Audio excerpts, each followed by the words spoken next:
Hello ladies and gentlemen, and welcome to a new live episode with Mark Tech. I know I've been doing a lot of shorter form videos recently, but I really wanted to get to know if you guys are interested in watching me live. I know so many of you have joined after watching either a live stream afterwards or watching one of my shorter videos.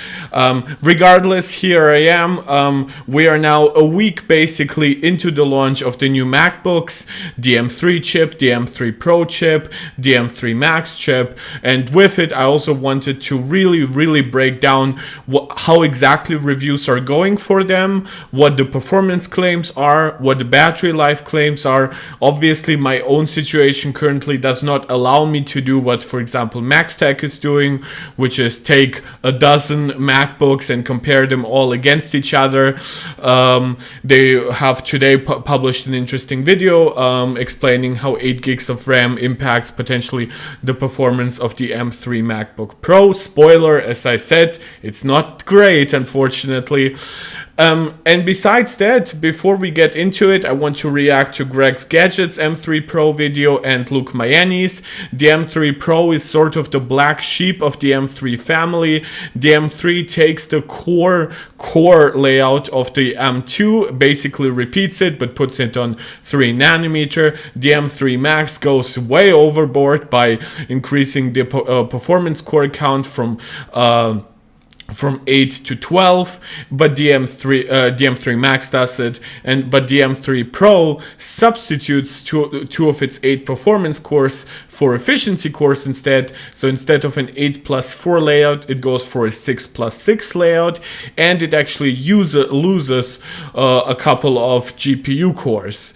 So there was a lot of speculation how this will impact performance. It also has memory bandwidth reduction from 200 gigabytes per second to 150. So there was some reason to be concerned, but also some reasons to maybe look forward to potentially like battery life gains.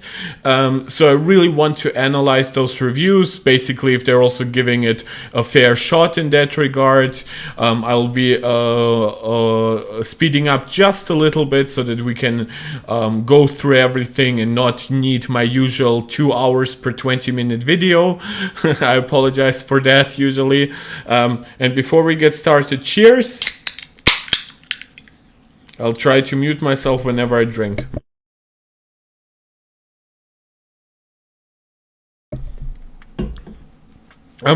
As always, I highly recommend you make sure that my audio is alright, so let me know in the live chat. That one is always open.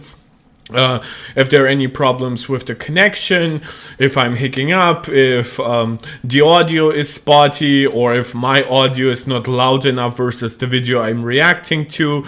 And of course, if you're watching this and you haven't yet subscribed, please subscribe, like, share, hit the notification bell so you actually know when I'm going live or when a new video comes out. And if you want to support this channel directly, you can find the link to my Patreon account in the description of this channel, or you can support me directly here in the chat with a super chat or a super sticker. Without further ado, let's get started. Going to buy either, while there already has been a lot of coverage on. This is the new 14-inch space black M3 Pro MacBook Pro, and yes, while there already has been a lot of coverage on these new M3 MacBook Pros, most of that coverage actually has to do with the higher-end M3 Max version of that model. And let me tell you, the M3 Max model starts at $3,000, and if you start configuring it, you can quickly get to $4,000, $6,000. You get up to $7,000 configuring out that M3 Max model. So I don't think that's the model that most people are going to buy. I think most people are probably going to buy either the base level M3 Mac or what I think might actually be maybe the more popular choice, especially for pro users, the base level M3 Pro MacBook. I don't know if it's true that most people would be going for the base version. You pay relatively little to go from the 5 performance core version to the 6 performance core versions, and you also get a few extra GPU cores. Now, while that isn't a game-changing amount of extra performance, it's still a nice uplift without having to go with M3 Max. With M3 Max not only being dramatically more expensive, but also eating a lot more power, potentially running at much higher fan speeds to be cooled down. So there definitely are reasons to get the Pro. I think those reasons, like in the previous generations, those reasons were actually pretty clear. It is if you needed maximum CPU performance, but you didn't need maximum GPU performance, then you got the Pro model because it had the same CPU performance as the Max version. And this time around, it's both CPU, GPU that scales. Memory is the difference is larger than ever with memory speeds and stuff like that. So there's a lot to consider, but I'm also excited to see what a potentially specifically designed die for the M3 Pro means for the future of Apple Silicon. Because as you know, M1 Pro and M1 and M2 Pro were just cut down versions from the previous Max versions, right? So you basically got rid of half the GPU cores, but you kept everything else. This one is a very specific new chip that has its own purpose. It kind of explains to me that Apple is really still in the process of figuring out Apple Silicon. Like, a lot of people didn't expect this to happen this way. So when, for example, we originally got suspicions from Mark Gurman about how many P-cores or E-cores there would be in the M3 generation, a lot of people suspected that the M3 Pro would get the same 4 efficiency cores, but just then a cut down version of the performance cores. Usually cores come like in 4 core clusters. So if the Max chip was supposed to have 12 performance cores, a lot of people thought that the Pro would then have 8 performance cores, right? Just get rid of one cluster, maybe because of poor binning, maybe just to make sure that it consumes less power and everything. But the problem with that was always a little wasteful, right? The larger your chip is, the lower your yields get, and your yields are not always perfect problems where you can say, oh, this is in that part of the GPU that I just can cut off, or it's on that part of the chip that I know I won't be using for the Pro version anyway. It can sometimes happen directly in the middle of the chip. So I'm actually really glad that we now get a separate die for the Pro version, but of course it needs to be tested. Maybe Apple went way too low on it, because it's not just that it has fewer performance cores than last generation, but now it ends up with half as many performance cores as the Max. Is that maybe too large of a difference?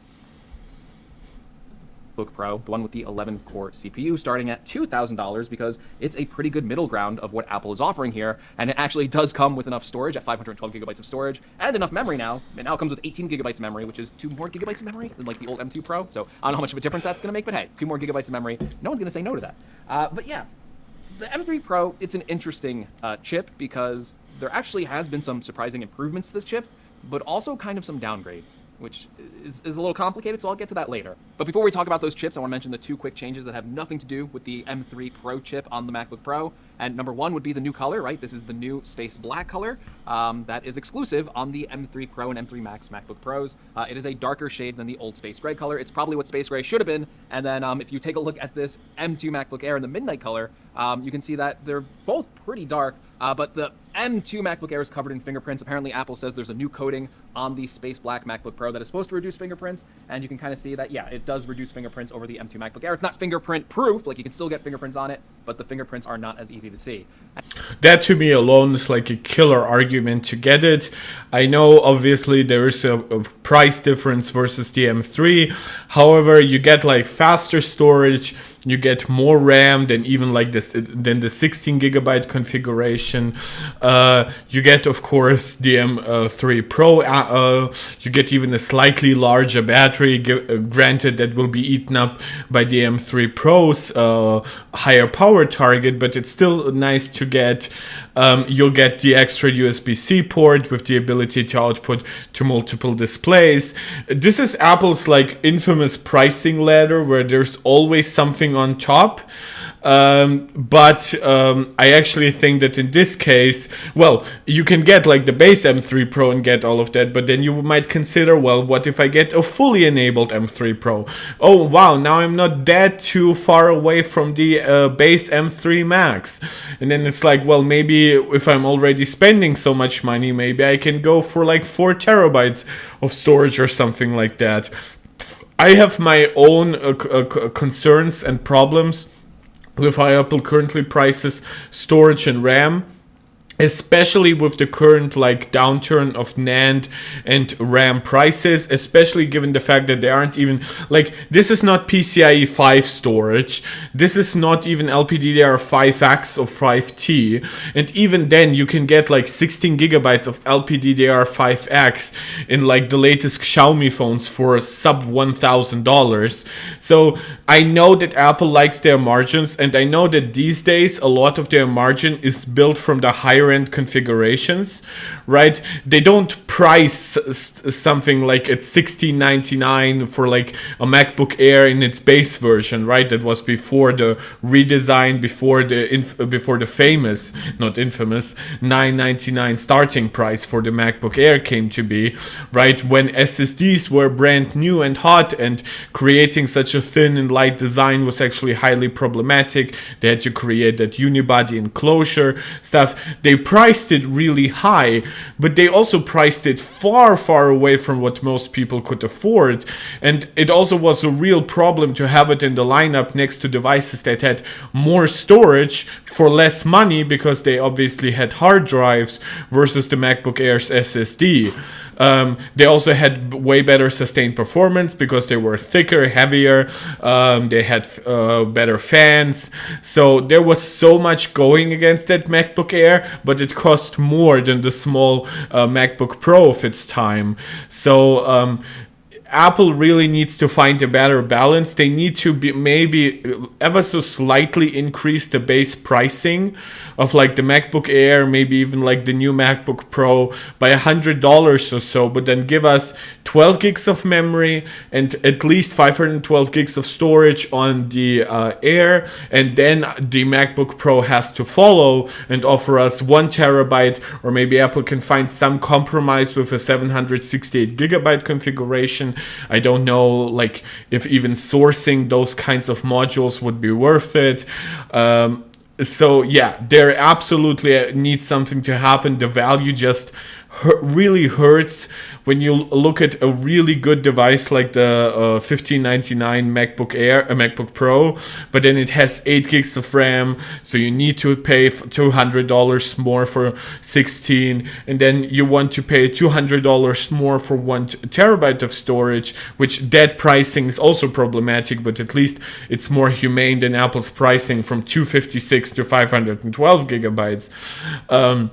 And then you end up with, oh, now I'm so close to the M3 Pro version, but now if I'm getting that for $2,000, now I'm not getting 1 terabyte, so now I'm paying $2,200 for a configuration that I actually want, right? Like 1 terabyte, in that case 18 gigs of memory. So it's really, really unfortunate, in my opinion, how this really is exploitative in many ways. I know that, of course, I can be really critical of terms like pro-consumer and stuff like that. I think they're thrown around really willy-nilly without much context. But in this case, it's problematic. And then on top of that, the display is now brighter. So the old MacBook Pro for SDR content maxed out at 500 nits of brightness. This new model is 20% brighter and now for my M1 Max MacBook Pro, that obviously comes with a mini LED screen, that was one of my very few concerns actually with that machine. The fact that it maxes out at 500 nits, and whenever I was using it like either outdoors or close to a window, I really wished just for a little bit extra brightness. It didn't have to be like 800 nits, 1000 nits, but yeah, 600 to 700 nits is really where I thought it needed to be. Apparently they're using a more efficient backlight, so supposedly this will not eat that much into battery life.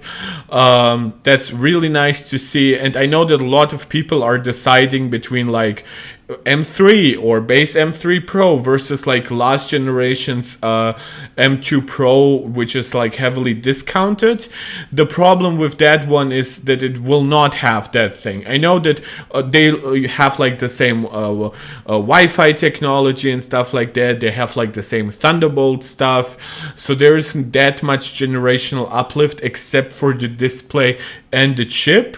But I would just say the much brighter screen is really nice to get, and also the fact that the chip isn't just maybe, well, in some ways, like we will find out that the M3 Pro might be more of a side grade than an upgrade, but you get like other stuff like much faster single core performance, ray tracing support, mesh shading support for future apps and games.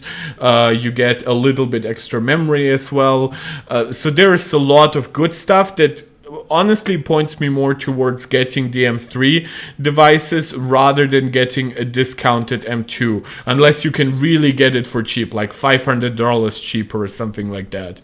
Maxes out at 600 nits of brightness. All right, you know the drill at this point. It's time to start the benchmark with our favorite benchmark, Geekbench. I want to test out single core and multi-core performance. And yes, this is a new 3nm processor. I'm expecting some pretty good performance gains here, right? Now, every M3 chip is going to have the same single core performance, whether that's the lowest end. Yeah, those bars, by the way, are completely garbage. They're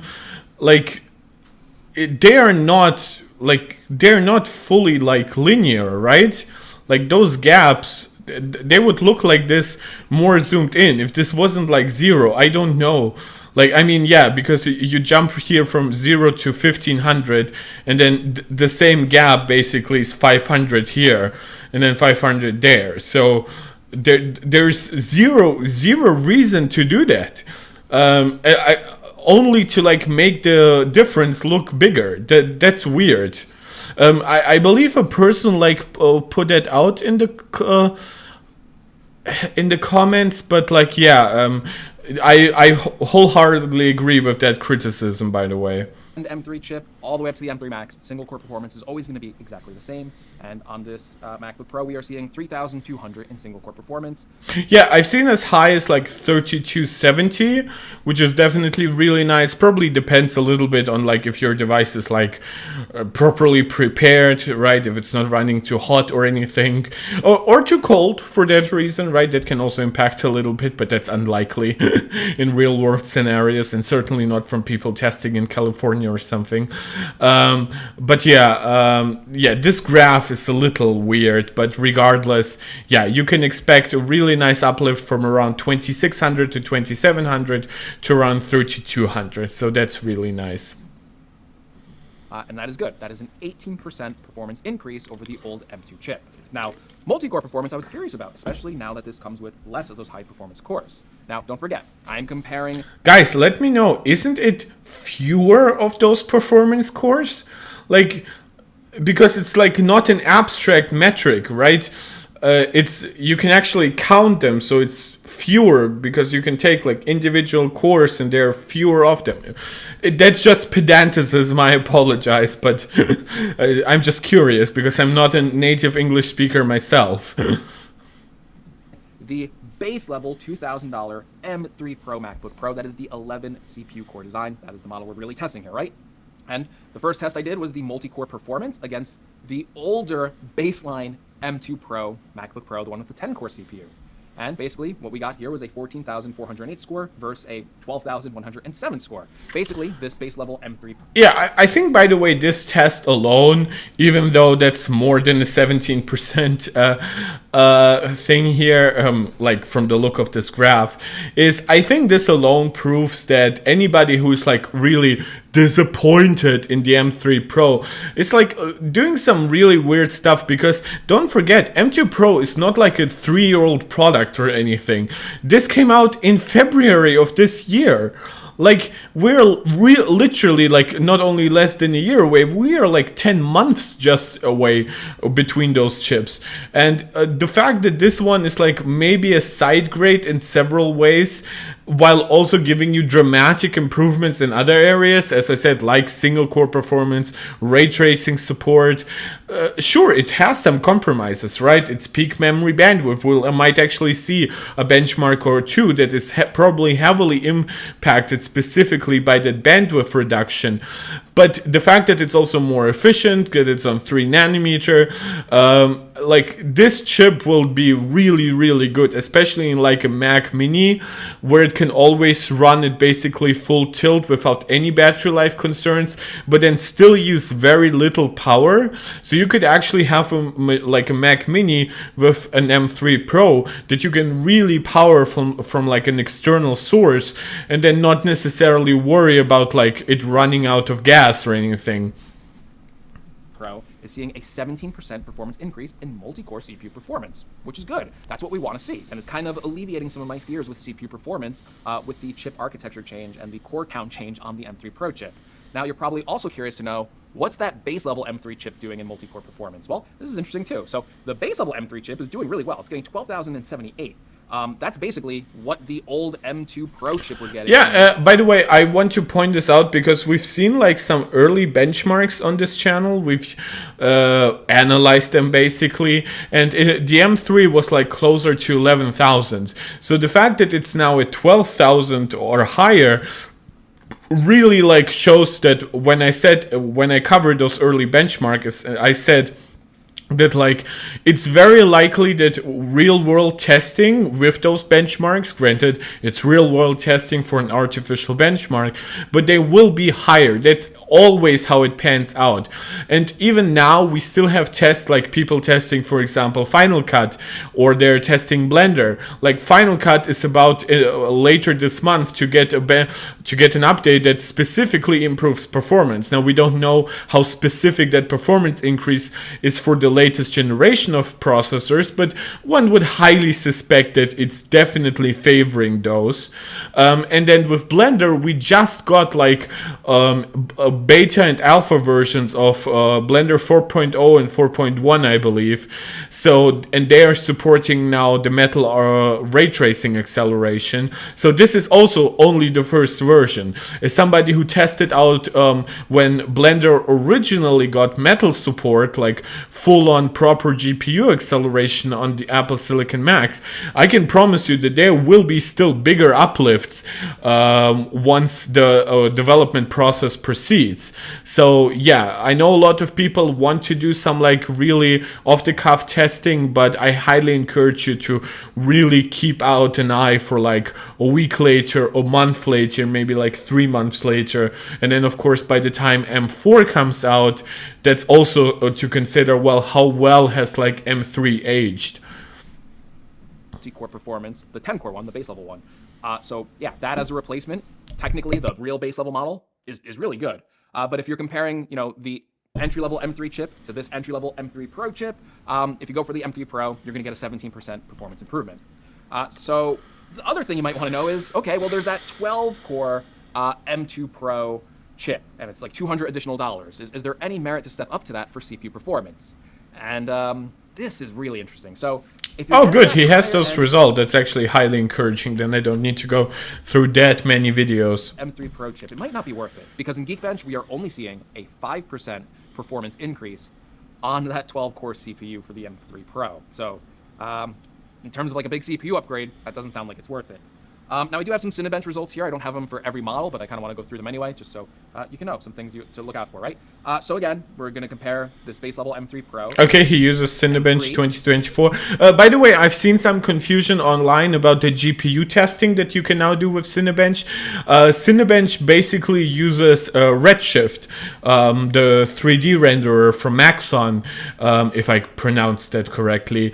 So it uses ray tracing acceleration. So if you see a specific Cinebench result that is like massively improved, that most likely comes from a GPU test that involves 3D rendering with ray tracing. And on the M3 Pro, we got a score of 914, which is a 24% performance jump over the M3 chip. Yeah, this is, by the way, I believe true, because Geekbench, it scales with multiple cores, but I feel like it really likes high single core performance in general. Cinebench just likes to like spread itself out over as many cores as possible. I think the way the task is basically constructed, it also doesn't let the chip like run even one of its cores at maximum frequency, because by default it just tries to like hammer home, or like hammer on every single core there is. So this is how you will see like the difference between like an M3 that scores like the same as the base M2 Pro in Geekbench multi-core, but then in Cinebench you see like that big difference, because this is where actually the extra cores really come to bear. But still, M3 Pro has a nice uplift. Again, though, what you see with these graphs is highly misleading, because they don't start at 500. So this makes it look like we have like 25% uplifts from here to here to here, but this is like 1/7 and 1/8 more. So yeah, don't get confused by the graphs. Now, an important thing to note here is that this is the new version of Cinebench 2024. So if you're seeing score discrepancies between this and some of my older videos, that is why.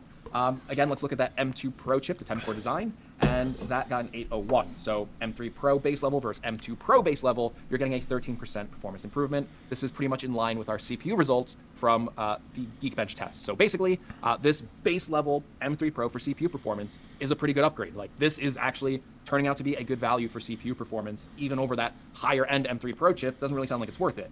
But this next result kind of surprised me a little bit, and that is with graphics. So there's something I didn't really cover before, and when we were going over the core counts of the CPU, I didn't really talk about GPU. That's because on all of the M3 Pro models, you are getting less GPU cores. So the highest end M2 Pro chip came I with really an 18-core think GPU it's design. fewer. Now the highest end M3 Pro chip comes with an 18-core GPU design. The base level model of the M2 Pro came with a 16-core GPU design. Well, now the base level model of the M3 Pro, or the base M3 Pro chip... All of that is true, so I'll just like it while I'm silent. I'm not trying to do the XQC react harder thing of like, interesting. Anybody who watched my previous videos, you know that I can turn a 12-minute video into 1.5-hour video. So I'm doing a highly transformative content, but I've also outlined a lot of those facts prior to him stating them. I apologize, the Coke is hitting in. Yeah, in this case, I'll just... I don't want to scroll through everything. I don't know when he'll get to the benchmarks. Only comes with 14 GPU cores, 2 less than the M2 Pro base level. So when I ran GFX bench, I wasn't sure how this was going to go, and it's interesting. So the M3 Pro base level and the old M2 Pro, the base... So M2 Pro 16 versus M3 Pro 14 cores showed the exact same result. I'm actually pretty happy with that. I know some people will be like, how can you be happy with it not being a performance increase? As I outlined before, I understand that the M3 Pro is heavily designed to be more of a side grade with a new architecture than a brand new like replacement in the mid-range. In this regard, the high end is improved because the high end is actually more expensive. To get like a fully configured M3 Max is more expensive than to get a highly configured M2 Max, and the reason why the M2 can actually be like better in that regard, because it keeps the same core counts, also comes because it doesn't have more memory, for example, whereas the M3 Pro at least gives you like 2 gigabytes of extra memory and stuff like that. Also, you could argue that the base M series sales are incredibly important for Apple. So really, they couldn't sell you a generation, especially one that comes in a $1599 MacBook. They couldn't really afford any kind of downgrades there, or even side grades for that matter. So yeah, it sucks to lose a few cores here. Quite honestly, I would have preferred if the Pros from here on out would be like maybe like not exactly half in terms of versus the Max in terms of GPU, right? They are now half in terms of performance cores, but they have like more than half as many efficiency core. They have actually more efficiency cores than the Max. Is that a plane? I'm sorry guys, I'll just briefly close the window.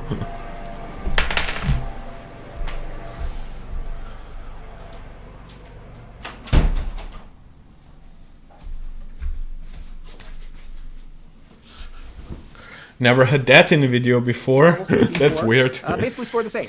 Technically, the M3 Oh, the video was running. Sorry. Yeah, there isn't that much that he can say that will like change my opinion here. Also, GFX Bench is highly memory bandwidth dependent. It's also very ancient at this point. I know he says that as well, but I really want to make sure that you guys know that I agree with that point. And you get a small but still somewhat meaningful, like 6 to 7% increase on the higher end configuration, which by the way, really great of him that he has like both versions of each chip to test. That like makes it really comprehensive. And actually pretty nice scaling on Apple's part, right? M3 with 52 FPS to 98, almost double, right? 10 performance cores versus 18 cores, that makes sense. But given that this like maxes out at 150 gigabits per second, while this maxes out at 100, that's actually pretty nice scaling in my opinion. Josephat, you're saying you feel like we got spoiled by the Pro variant by being such a good value, having generally the same CPU capability. Yeah, I've said that before. I think with the price increase of producing 3 nanometer chips, Apple just wasn't willing to like let that stand anymore. I also think that Apple wasn't maybe quite happy with the battery life of the Pro models, because like Pro models were really popular on the 14-inch, right?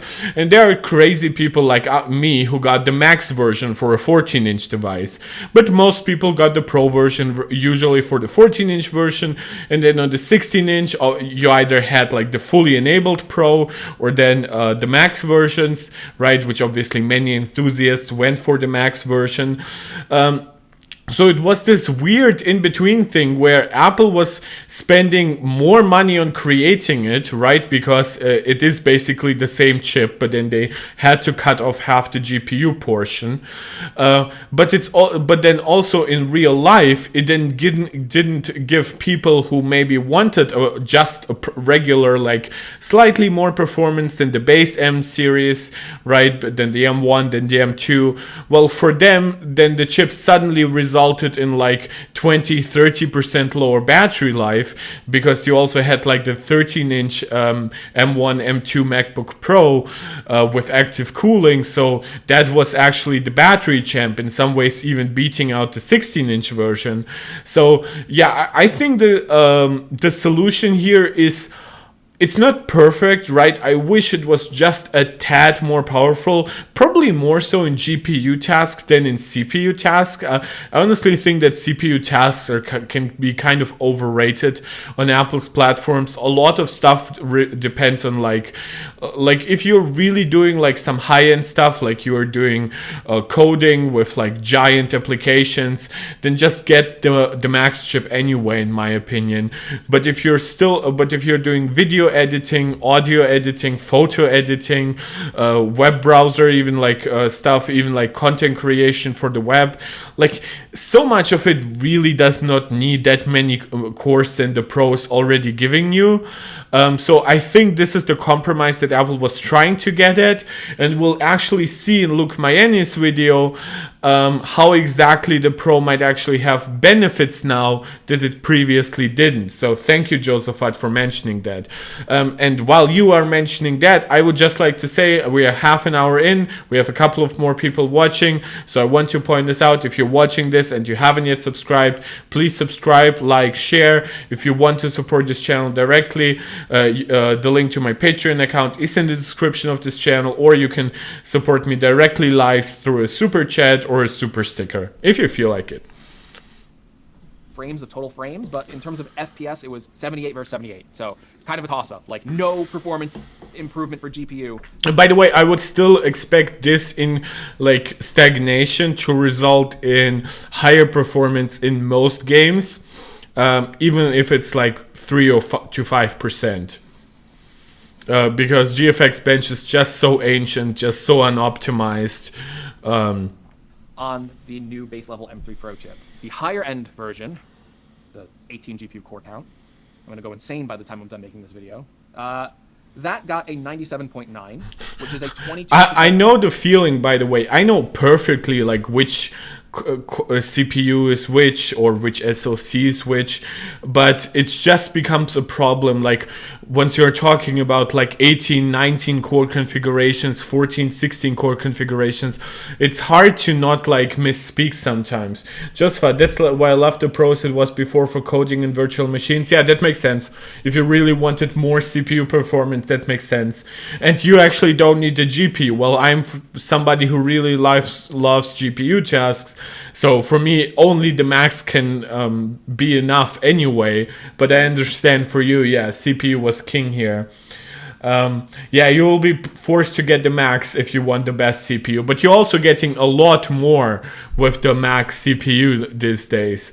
Like especially for like virtual machines, having actually like 4 extra performance cores is like killer. You could conceivably create yourself like an 8-core macOS configuration, right, with 4 performance cores, 4 efficiency cores, basically replicate the base M3 and then create yourself whatever virtual machine you want with up to 8 cores, and both systems would be running really, really well. Performance jump over the base level M3 Pro. Very significant. Very unlike our CPU tests. So while it may not be worth it to spend $200 for more CPU performance with the M3 Pro chip, for GPU performance, it definitely is. Now, I didn't do any head-to-head video export tests, but I just wanted to run a video export test on this new MacBook Pro to see what the speed was like, and I did a Final Cut export to H.264 with some light color grading. Yeah, by the way, H.264, I know it's like, it's nitpicky, it's still a relevant test, right? It's not like it's been entirely supplanted by H.265 or even ProRes, but just don't expect any meaningful uplifts in H.264. I'm sorry. That will run on the decoders. You will not get a meaningful uplift probably ever, to be honest, in H.264. Like unless you get like also like gigantic CPU increases, just don't bet on it. Either change your workflow to actually take advantage of a new CPU, or be actually happy that your old CPU is almost just as fast as the new one when it comes to H.264 workloads.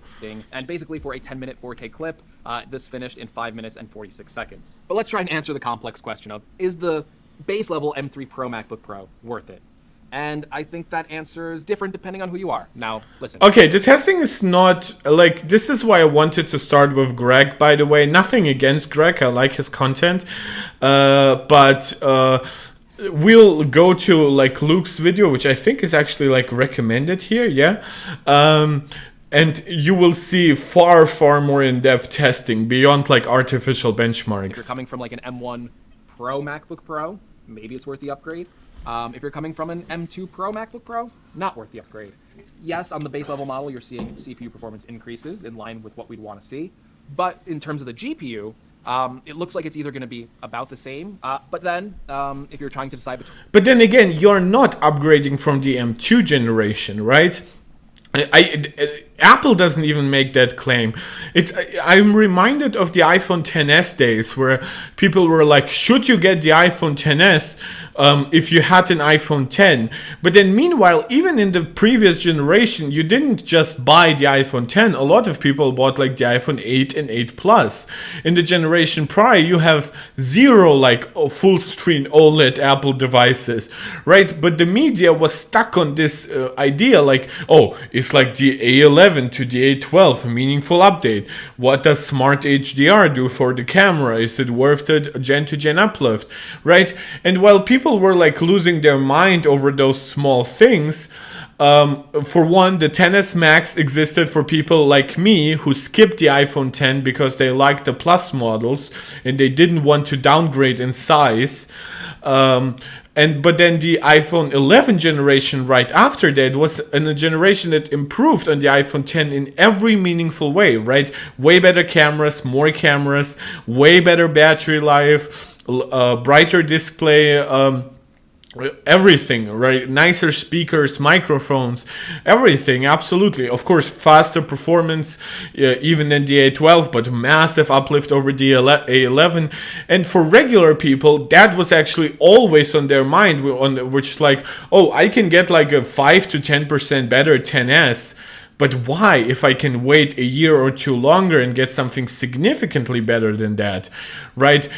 If you waited even longer, you got an iPhone 12 with its new design and 5G. If you waited a little longer than that, you got the iPhone 13 with 13 Pro with ProMotion and stuff like that. So that to me just like, I don't like when people are like, oh, is it so much better than a 10-month-old chip? I'm like, yeah, believe me, nobody was gonna upgrade from the 10-month-old chip to this. Chian, I have not seen you prior in the chat, so apologize if I mispronounced your name. You're thinking about getting the M3 Max for 4K ProRes RAW, doing color corrections and light VFX.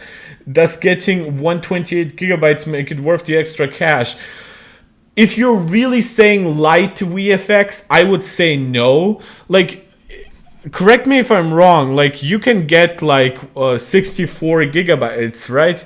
The question is, like, I believe the RAM configurations differ from the bin down version to the fully enabled version, and I think you can get up to 96 on the binned version, right? The 30 GPU core version. If that one is enough for you in performance, then 96 will already be more than enough. And if you're getting the fully enabled version, I think you get 64 gigabytes. Let me just briefly check. Which I think 64 gigabytes still will be enough for like light workflows.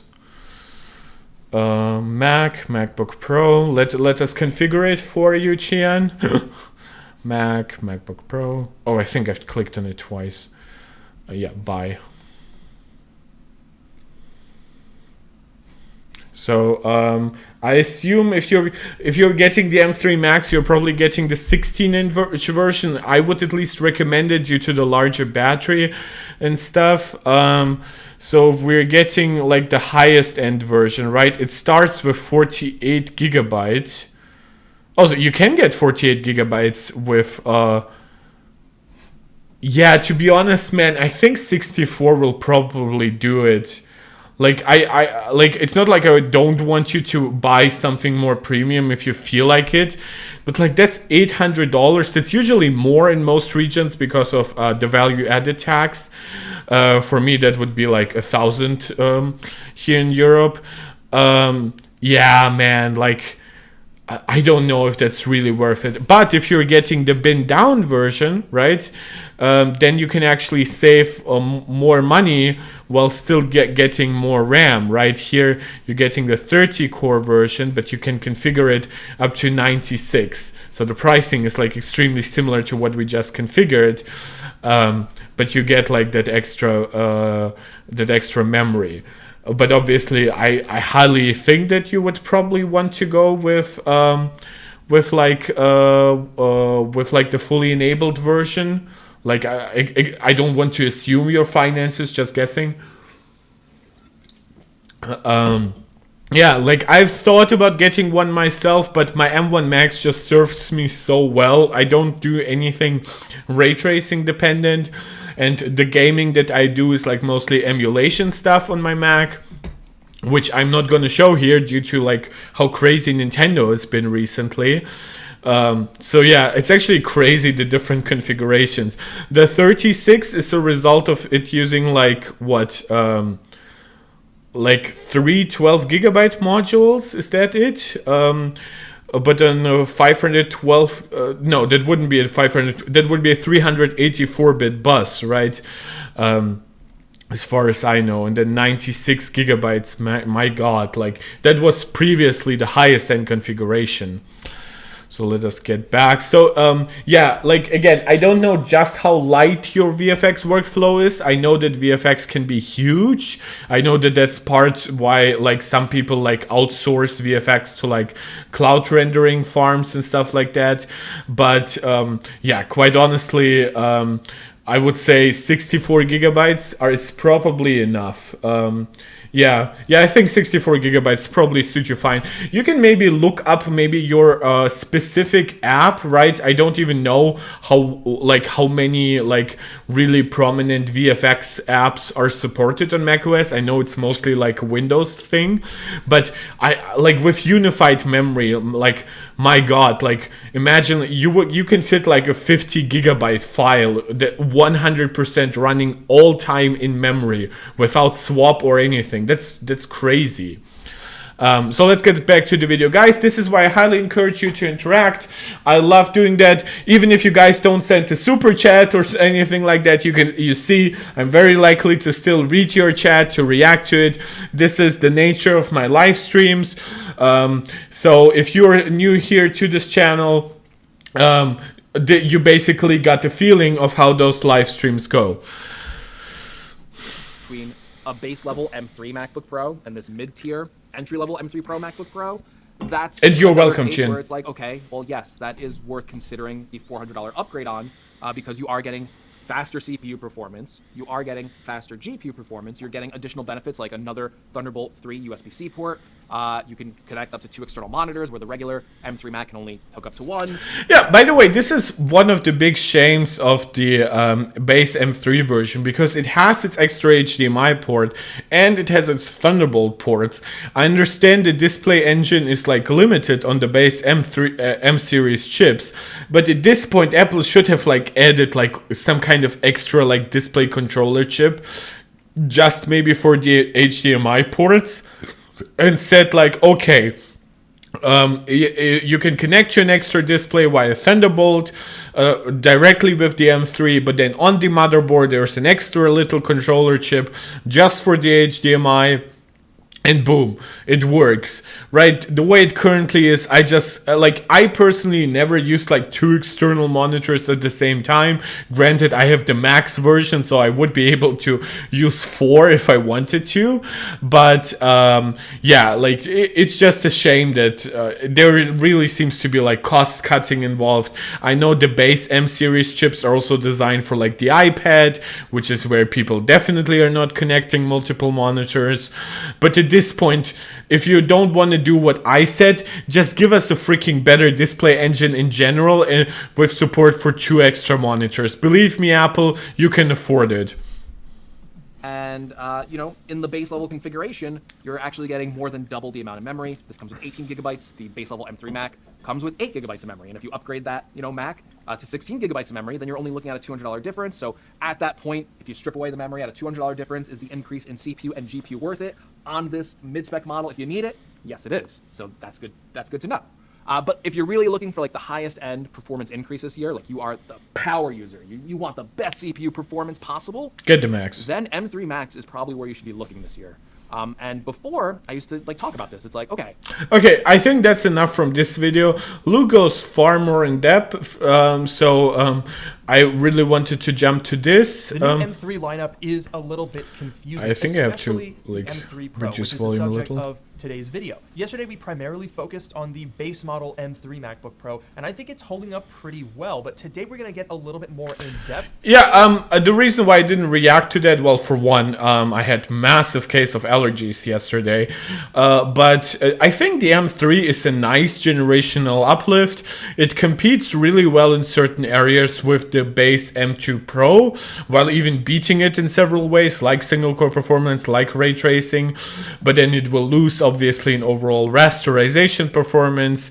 It will somewhat break even in multi-threaded performance in like Geekbench tests, but then lose in stuff like Cinebench testing. So again, it has its ups and downs, but I think with the Pro, that's also like definitely competing price-wise against the M2 Pro. This is why I really wanted to make this video, because so many people are talking about like, is there really a new Steam Deck with OLED? Guys, would you like me to react to this as well later on? And I've brought in the M2 Pro MacBook Pro for comparison. So we have a little bit of a... This is, I guess, the nature, the magic of live streams, right? I can get confused, but in good ways here. So yeah, the reason why I covered the M3 Pro is because people have been saying, at least partially, that it's like disappointing, that it doesn't give you the same gen-on-gen upgrades as like the M3 Max or anything.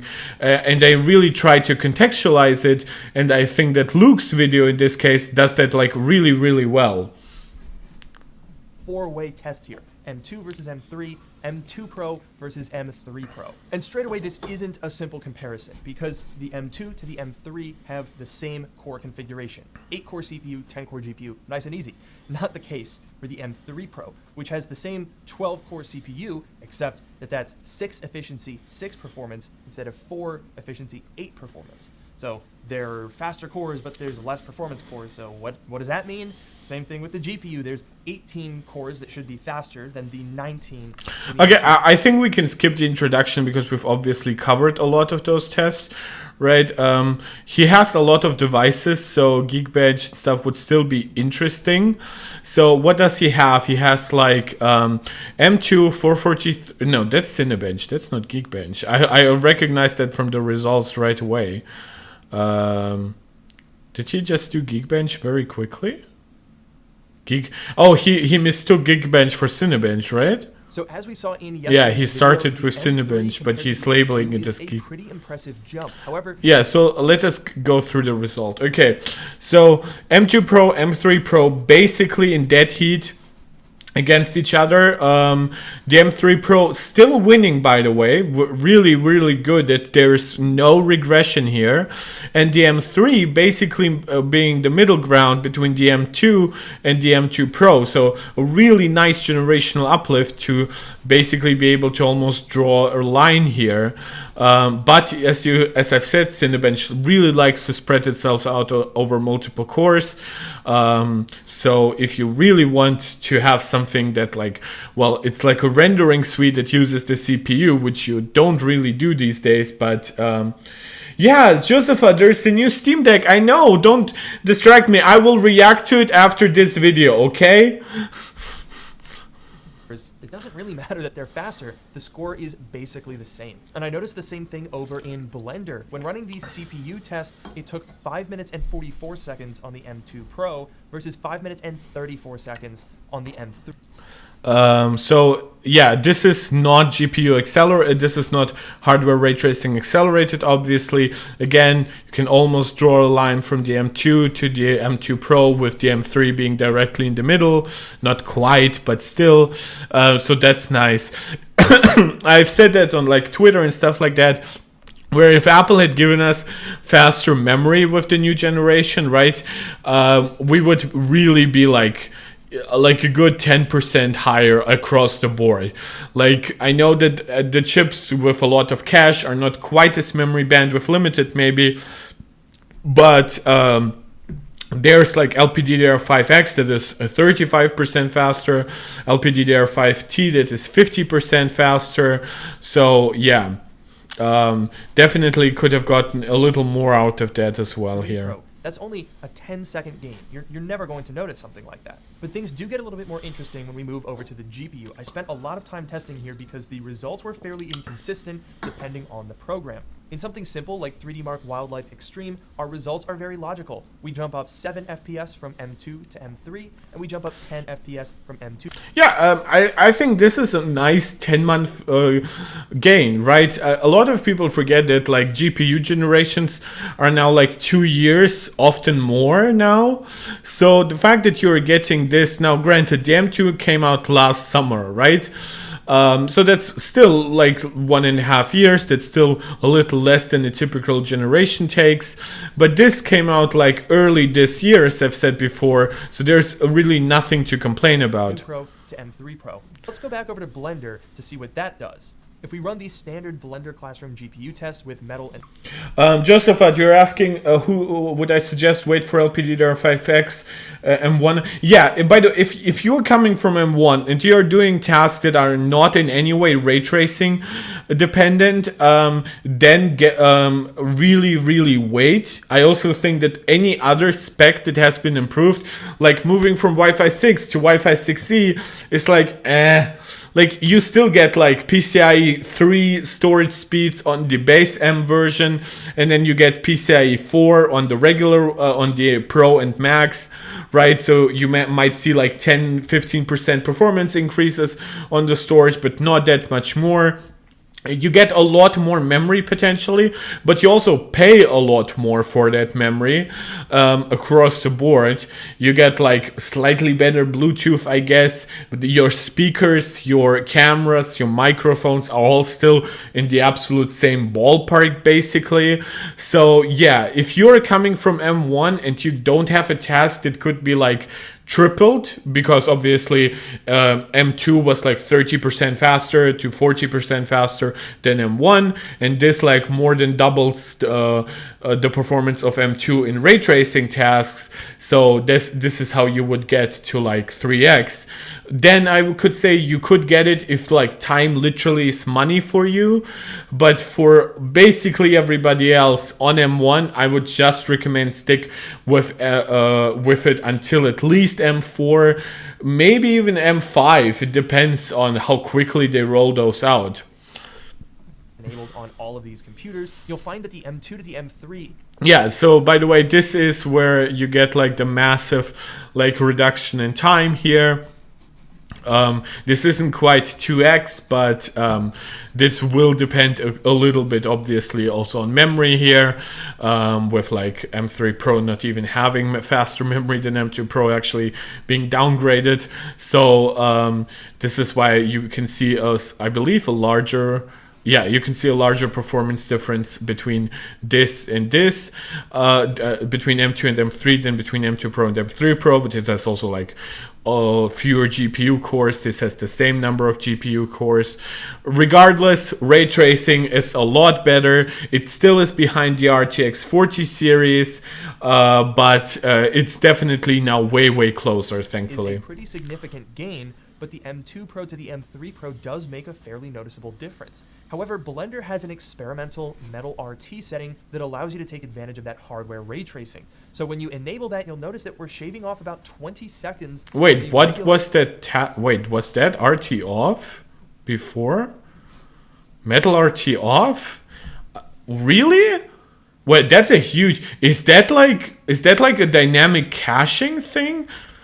Because that is a huge uplift, given that like that's more than a third of the time reduced. That's a huge, like, that's not how much performance uplift Apple promised. Wow, that's huge. And Metal RT is like over twice as fast in both scenarios. Wow, that's huge. But now the difference between non-RT and RT is actually smaller than I would expect. Seconds on the M3 Pro. Those are honestly some pretty impressive gains, especially considering that this is an experimental feature. But what really caught my attention is that the M3 GPU with Metal RT turned on is actually faster than the M2 Pro. So in just 10 months, Apple has their base level chip beating the Pro level chip. Yeah, I like Luke for this. I think Luke does a really good job because he also tests like a lot of older Macs and stuff like that. He provides a lot more context than other reviewers. He really like knows when stuff originally came out, what was like the performance target they had. So I think it's actually worth listening to him in those ways. That's pretty cool. However, it's kind of hard at the moment to find games and applications that take advantage of that hardware ray tracing. So if you launch something like GFX Bench, you'll notice, again, pretty similar results to 3D Mark. We have a gain of just 2 FPS going from M2 to M3. I've even actually seen like some specific GFX Bench tests where M3 Pro is actually a little slower than M2 Pro. I would highly suspect that those tasks are like really memory dependent and really like old in terms of not the high tier tests and stuff like that. But Yeah, for the most part, a 5% uplift. I believe this is like the same result where you saw from Greg even. Of 6 going from M2 Pro to M3 Pro. The scaling here seems mainly dependent on the number of cores rather than the speed of said cores. And in Shadow of the Tomb Raider, a game that runs in Rosetta but very well on Apple Silicon, we had even stranger results. Here the M3... I have to tell reviewers that it's not that like it's invalid to test Rosetta running applications. The problem is that Rosetta running tests, they're not emulated, right? So they usually don't have like a hard limit in terms of being really CPU dependent. Usually like emulated tasks, they might hit some point where like no GPU extra amount in the world will not help them. What helps with like Rosetta apps and games is that some of them are already written in metal, right? So then they scale way better, and Shadow of the Tomb Raider is written in metal. But yeah, it's not as valid as like Resident Evil, for example, which unfortunately he didn't test as well. 3 Pro actually scored worse than the M2 Pro. Yeah, it's exactly. So you can see that this test is like, yeah, it's really not what you should rely on. But yeah, if you are doing a lot of like emulated tasks, basically. Oh, he did test Resident Evil. That's nice. He just doesn't do chapters that well, I guess, right? He mistook Cinebench for Geekbench. He didn't divide Shadow of the Tomb Raider with Resident Evil. But yeah, so I can tell you this sucks a little bit, obviously. But this is not something that will be a widely like a result that is easy to replicate for most people. Why, you ask? I don't know, but it's weird, right? And if you do find a game that's very well optimized, like for example Resident Evil Village, what I found was the M3 Pro is allowing the system to use a little bit more VRAM, probably because of... We are 1 hour in, so your 30-minute recommendation to, if you haven't yet subscribed, please subscribe, please like, share. If you want to support me directly, you can find the Patreon link in the description of this channel, or you can support me directly live with a super chat or super sticker. Of that special new caching feature and the fact that this configuration has 18 gigabytes of unified memory instead of 16, but the FPS and the visuals really don't look any different. Yeah, by the way, this is how I expect games to really scale between M2 Pro and M3 Pro, around a 10% increase. I think, or like, this is a little less than that, obviously, but yeah, I think this is really, really realistic. I also think this is really, really nice. I know he's like saying you cannot feel the difference, but yeah, it's a 10-month upgrade. Of course, you're not really feeling the difference here. At the moment, it comes down to you have a game that's very well optimized, in which case you don't really notice a difference because it runs so well on everything. Or you have a game that's not well optimized, in which case it's not really a very valid comparison. So we're definitely going to need to revisit the topic of gaming. I need to spend... Yeah, kudos to Luke. I think that's the right way to put it. A couple of days, honestly, just going through on both of these machines, finding a bunch of games, settings, setting up crossover, whole bunch of stuff like that to really put them through their paces. So we'll definitely come back to that later, but when we look at these results as a whole, it's not looking too hot for the M3 Pro. And that stays true in Final Cut, which is a great way to test the CPU, the GPU, the codecs all working together. Well, here we saw, again, massive gains going from M2 to M3. That's Final Cut Pro, wait, how is M3 that much? What? Did he have like an 8 gigs of memory M2 version that was like heavily limited in that task? Like, that just doesn't make sense. What? Now I'm really confused. Now the M3 Pro here being slower, actually it kind of sucks. Did not expect it. However, the difference is mostly negligible. But like this, how could that happen? Like, there are no extra new encoders or decoders for this tasks in the M3. This would like make sense if you had like double the decoders and they were all like also 50% faster. seriously impressive. But from M2 Pro to M3 Pro, what the heck is going on here? The M3 Pro was slower. And again, We're on day 2 of the release here. By the way, I've said that in the reaction to Greg's video. Final Cut will be seeing an improvement there.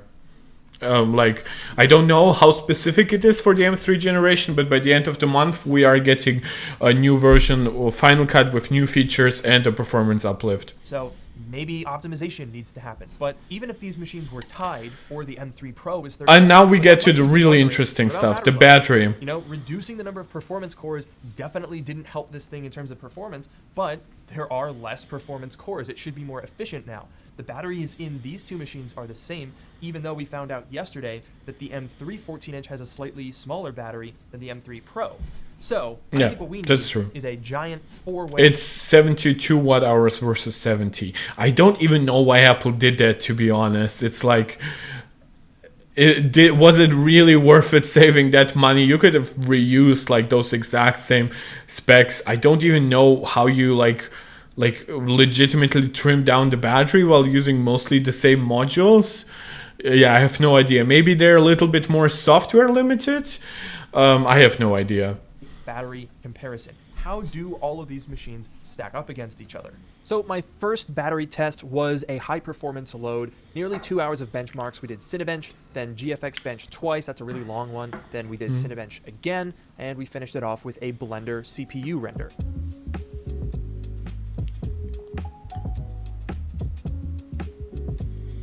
So this is not a test that normalizes for workload, right? Because obviously if one machine is faster, it shouldn't be running for the same amount of time to see how much energy it used. However, it is a workload normalized for time, which usually you would do that more with like Word or Excel than you would do with like a highly performant benchmark. However, it's not completely invalid. For example, if you're running a new game and you would probably want to run it with slightly better settings or slightly higher frame rate, then it's still realistic to test for the same amount of time.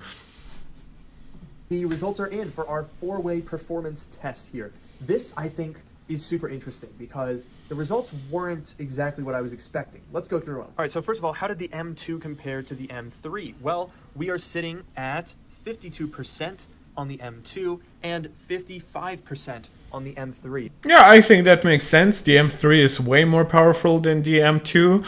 This has a larger battery, sure, but it also has a nicer, large screen. It also definitely looks like you make the screen run brighter here than on the regular M2. Maybe it's just because he moved the camera over. But like when people set like brightness to 50%, for example, that doesn't mean that every device will always have like the same brightness at 50%. Now I know that 50% brightness does not necessarily mean it's just 50% of the entire 600 nits versus 50% of 500 nits. I know that there's a lot of normalization happening, and then there are higher gains on the upper range of basically the batteries, the brightness setting. But yeah, it definitely looks like the display. Look, I mean, the display is larger, brighter, higher resolution. Like, I don't even know if he probably didn't set it to like 60 hertz, which definitely impacts it and stuff like that. Yeah, so the fact that this still has more battery life than this absolutely makes sense to me. And I should mention, when I checked in a little while ago, they were basically neck and neck. So these it definitely was brighter. Battery life, which is interesting because this guy has a larger battery but also more performance. So it almost seems like Apple is intentionally equalizing these machines. So no, I think this is like, maybe it could have even better battery life if it were like used the exact same 72 watt hour batteries from those guys. But yeah, I don't think that this is really a relevant downgrade in any way. They'll have the same battery life. Now, as for the two back there, this got pretty interesting because the M2 Pro, we're at 20% here. This thing is not going to last a whole lot longer. Okay, yeah. But the M3 Pro is at 43%. And they have the same battery capacity. One used like, I assume he started at 100, so that would be like it used like 80% of its battery, while the other used 57% of its battery. If you try to normalize it, that's that's a big difference. Now, I don't want to try to make any like definitive statements before this is an unrealistic workload for like several hours non-stop. In between moments where you're mostly relying on efficiency cores will probably be pretty equal, because you're unlikely to hit scenarios where you are hitting 6 efficiency cores on one but only 4 efficiency cores on others, but then you still need a performance core. So I think they will mostly be very similar in highly efficient scenarios. But once you go to the upper end, right, where the performance of the M2 Pro comes a lot from its performance cores, and on the M3 a lot of it also comes from a higher percentage of its multi-threaded performance comes from its efficiency cores. Well, now you get the battery life gains. That is a significant difference. I also wonder what like the heat dissipation in that moment looked like, because that's a big difference in power consumption. Now that's super interesting, because as we've seen with the performance benchmarks, the M3 Pro is a total dud, right? There's like no performance gains whatsoever. But the battery, that's where it's at. And it seems like Apple has chosen to keep the performance the same. By the way, I just want to really like contextualize it. When you look at the RTX 40 series, a lot of people tend to look at like the RTX 4090, because that has like its 60 to 70% performance uplifts over the RTX 3090, or the 3080 obviously like doubles its performance. But that's the $1,600 card with like immensely high power consumption. If you actually want something reasonable and you go like down the product line, well, then you will find that some products like the 4070, 4070 Ti, 4060, 4060 Ti will actually see certain downgrades. For example, the 3060 had 12 gigabytes of RAM, while the 4060 has only 8. It also seems to underperform it in several tests, as does the 4060 in many ways the 4060 Ti, in many ways the 3060 Ti. And then when you try to normalize the price, right, you will find that it's like universally worse, right? The 3080 had like a 320-bit bus. The RTX 4080, which costs like $500 more MSRP, has a 256-bit bus. Now it compensates for that with larger cache, so it still is like 30% faster than a 3080, but that also means it's like lower value. So the fact that Apple does here this side grade where the performance is still mostly universally higher, but then you also get like the efficiency gains and stuff like that, this is happening 10 months later versus the 3000 series RTX cards versus the 4000 series RTX cards. People waited like 2 years for that crap to come out.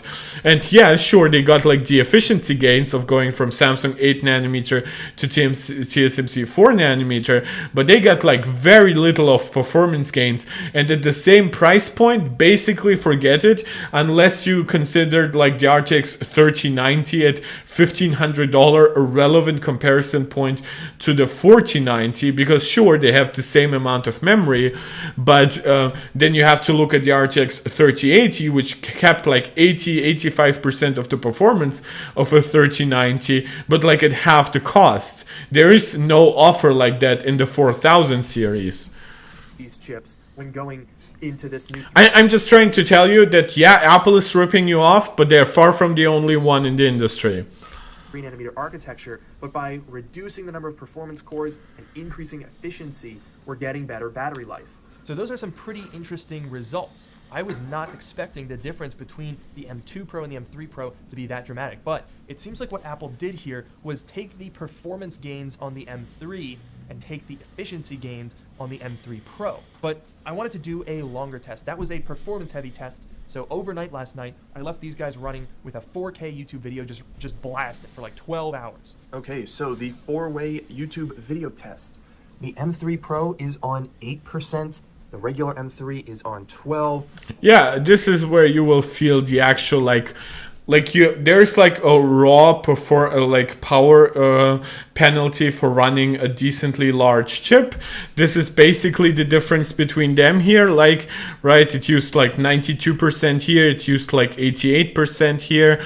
That's absolutely reasonable. Obviously, the M2 Pro device died, and then I assume the M2, because I haven't watched actually this far, I assume the M2 13-inch laptop actually comes in first, because the difference with its like display size and display technology is just so vast that like maybe it could become to about this, but because of its smaller battery, but it's just such a worse screen. I wouldn't bet on it. Maybe if he set it up correctly, if he went full screen, did he do that? No, he didn't. So if he had went full screen, there would have been a chance that the adaptive refresh rate of the screen would have basically adjusted to whatever you were watching, right? And this is why a lot of the testing, for example, that Apple does is obviously like full screen and with natively saved videos, right? I guess the only real gain that the M3 generation could have here as well would be the AV1 decoders, right? By the way, I misspoke in previous things. I said that like you need like encoders. No. Yeah, I believe I said like decoders for like video processing, but you mostly need encoders, obviously, if you're encoding a file. So I misspoke there. No, but here you could get like the advantage from the AV1 decoders in the M3 generation. That's also in the A17 generation. But yeah, I don't even know if they currently are already active for YouTube. Maybe that's like an update away or something. It would be best, obviously, if YouTube like natively grabbed onto those. But yeah, that could be one advantage. But the screen difference is just so enormous. Just look at how much more vibrant these two look versus this. Yeah, it's no contest. I know that it's still like SDR content. Still, there is a big difference. The four-way YouTube video test. The M3 Pro is on 8%. The regular M3 is on 12. The M2 Pro is dead, and the M2, 20%. Oh yeah, wow, that's yeah. ironically, the So old MacBook, he should the have slowest tested it in MacBook, full did screen. the best. Now, since the M2 Pro died in that test, I set up another one in Final Cut Pro. We're just going to export this massive project to see how they compare, and you'll notice the battery rate on the M2 Pro dropping noticeably faster, despite the progress in sharing staying the same. Now, I will say the extra 2 GB of RAM did seem to make a little bit of a difference. We're barely using any swap memory on the M3 Pro, but we were using nearly half a gig on the M2 Pro. However, after 90 minutes of running this test, we were sitting at 72% on the M2 Pro compared to 82% on the M3 Pro. That's definitely a tangible difference. So again, an interesting result, and it's clear to see that the M3 Pro is more efficient than the M2 Pro. But what surprised me was that the same is not true of the M3 versus the M2. It is true. Efficiency is not about lower power consumption across the board. Efficiency is about power versus performance versus power consumption. And if the M3 delivers you a lot more performance, then its efficiency gains might not be high enough to reduce power consumption overall. So it's about performance per watt. It's the most simple way to put it. But also just look at that screen difference and just the setting, like even like the wallpaper that he employs here, like that alone will like cause issues because a mini LED screen actually like will be brighter there. If he actually put on something that had a lot of black, then there would have been a chance that in some portions of the screen the mini LED screen could stay perfectly black. Obviously a feature that the M2 MacBook Pro could not replicate. The only way in which the M2 consumes more power is its touch bar being OLED versus here you just have regular keyboards. The M3 in both situations, which is a little bit surprising because I know we talked about the M3 taking the performance gain instead of the efficiency gain, but we're also moving from a 13 to a 14-inch device with larger batteries. So I personally would have thought that these things would have been almost exactly neck and neck, and they were very, very close. However, in that long-term 12-hour test, I feel like you would notice a difference like that. So the results from this comparison, definitely a little weird. All right, we've got some funny business going on with the batteries between the M2 and the M3. We got some funny business going on with the performance and the GPU over here. A lot of question marks, right? But there is one very clear conclusion. If you are cross-shopping any of these devices, I would say do not buy the 13-inch M3. Okay, I agree with that. I actually like that he has like a relatively large conclusion portion that still like harbors back to some of the results. At least that's what I saw from like scrolling through it. I think that will allow me to speed up my own conclusion here. MacBook Pro. I know that's the cheapest one, and it's a year and a half old now, so you can find these things discounted, but the performance difference... $929. You like the M3 version starts currently at $1,600, but it has double the storage. So, but you can get that one for like $1,079. Honestly, it's still not a bad deal. Between the M2... If you are actually a touch bar fan, that's now your last chance to get a touch bar.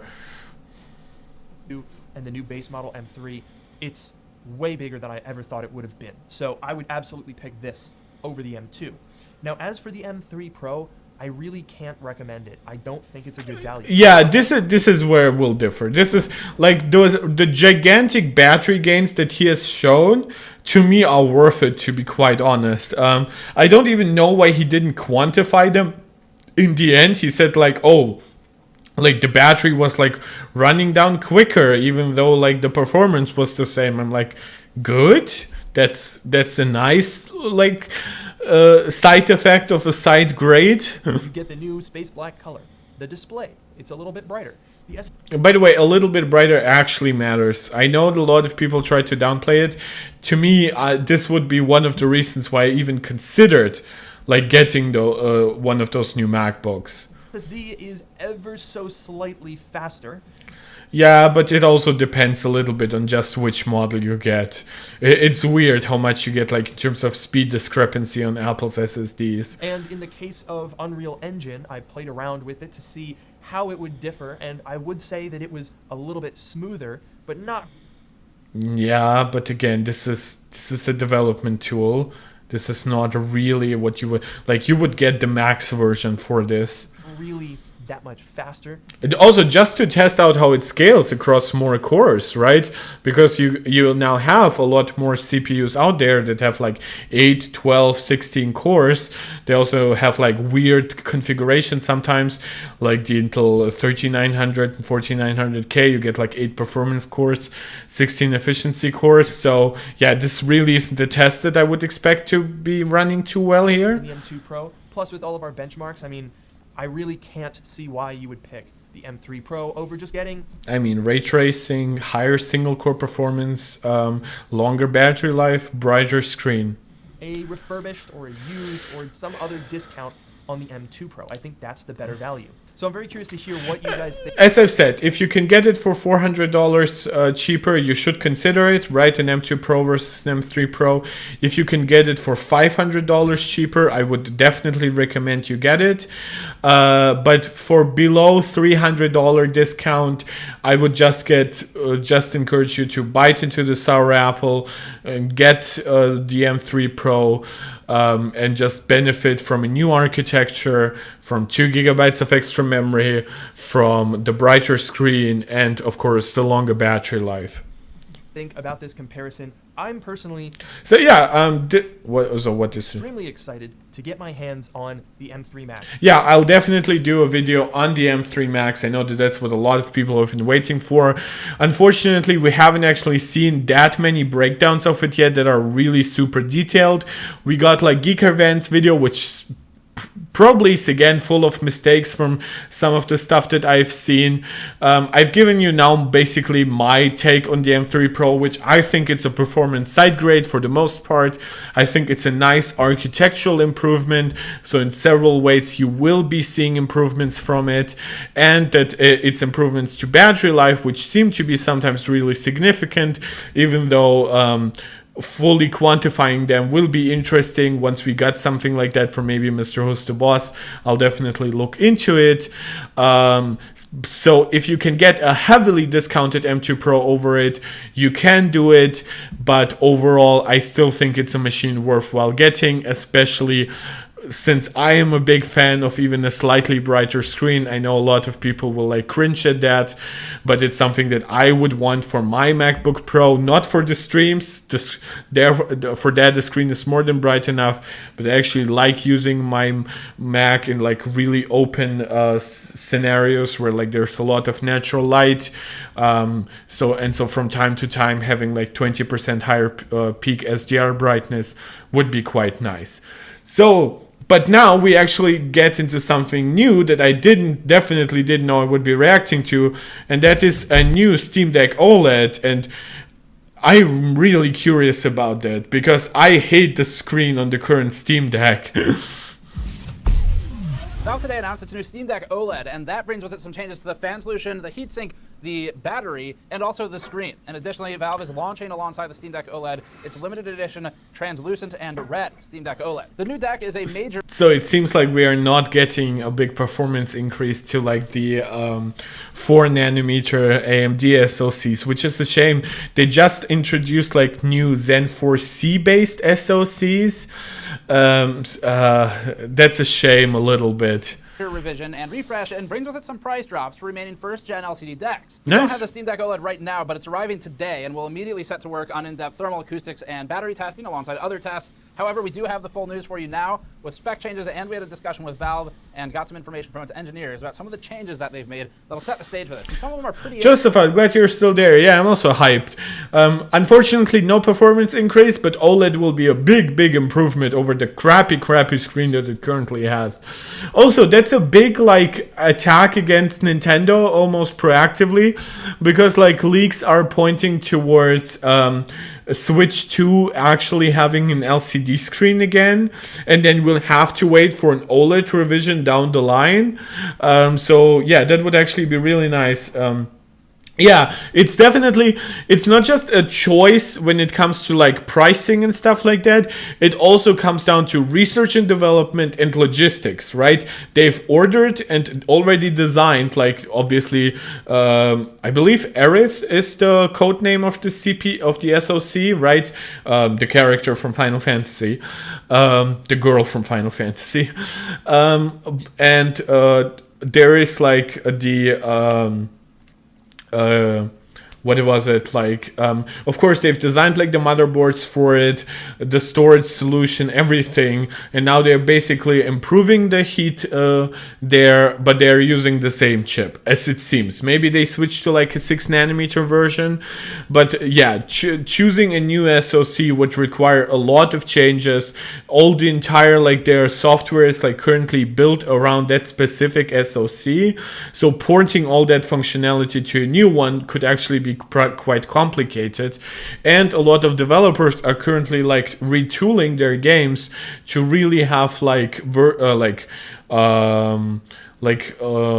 configurations, one could say, where they work really well with Steam Deck. Even Sony games do that, where they're yeah, this is Steam Deck verified, it runs at 30 frames per second or maybe 40, and it works really well because it's optimized for it, similar to how it's optimized for consoles.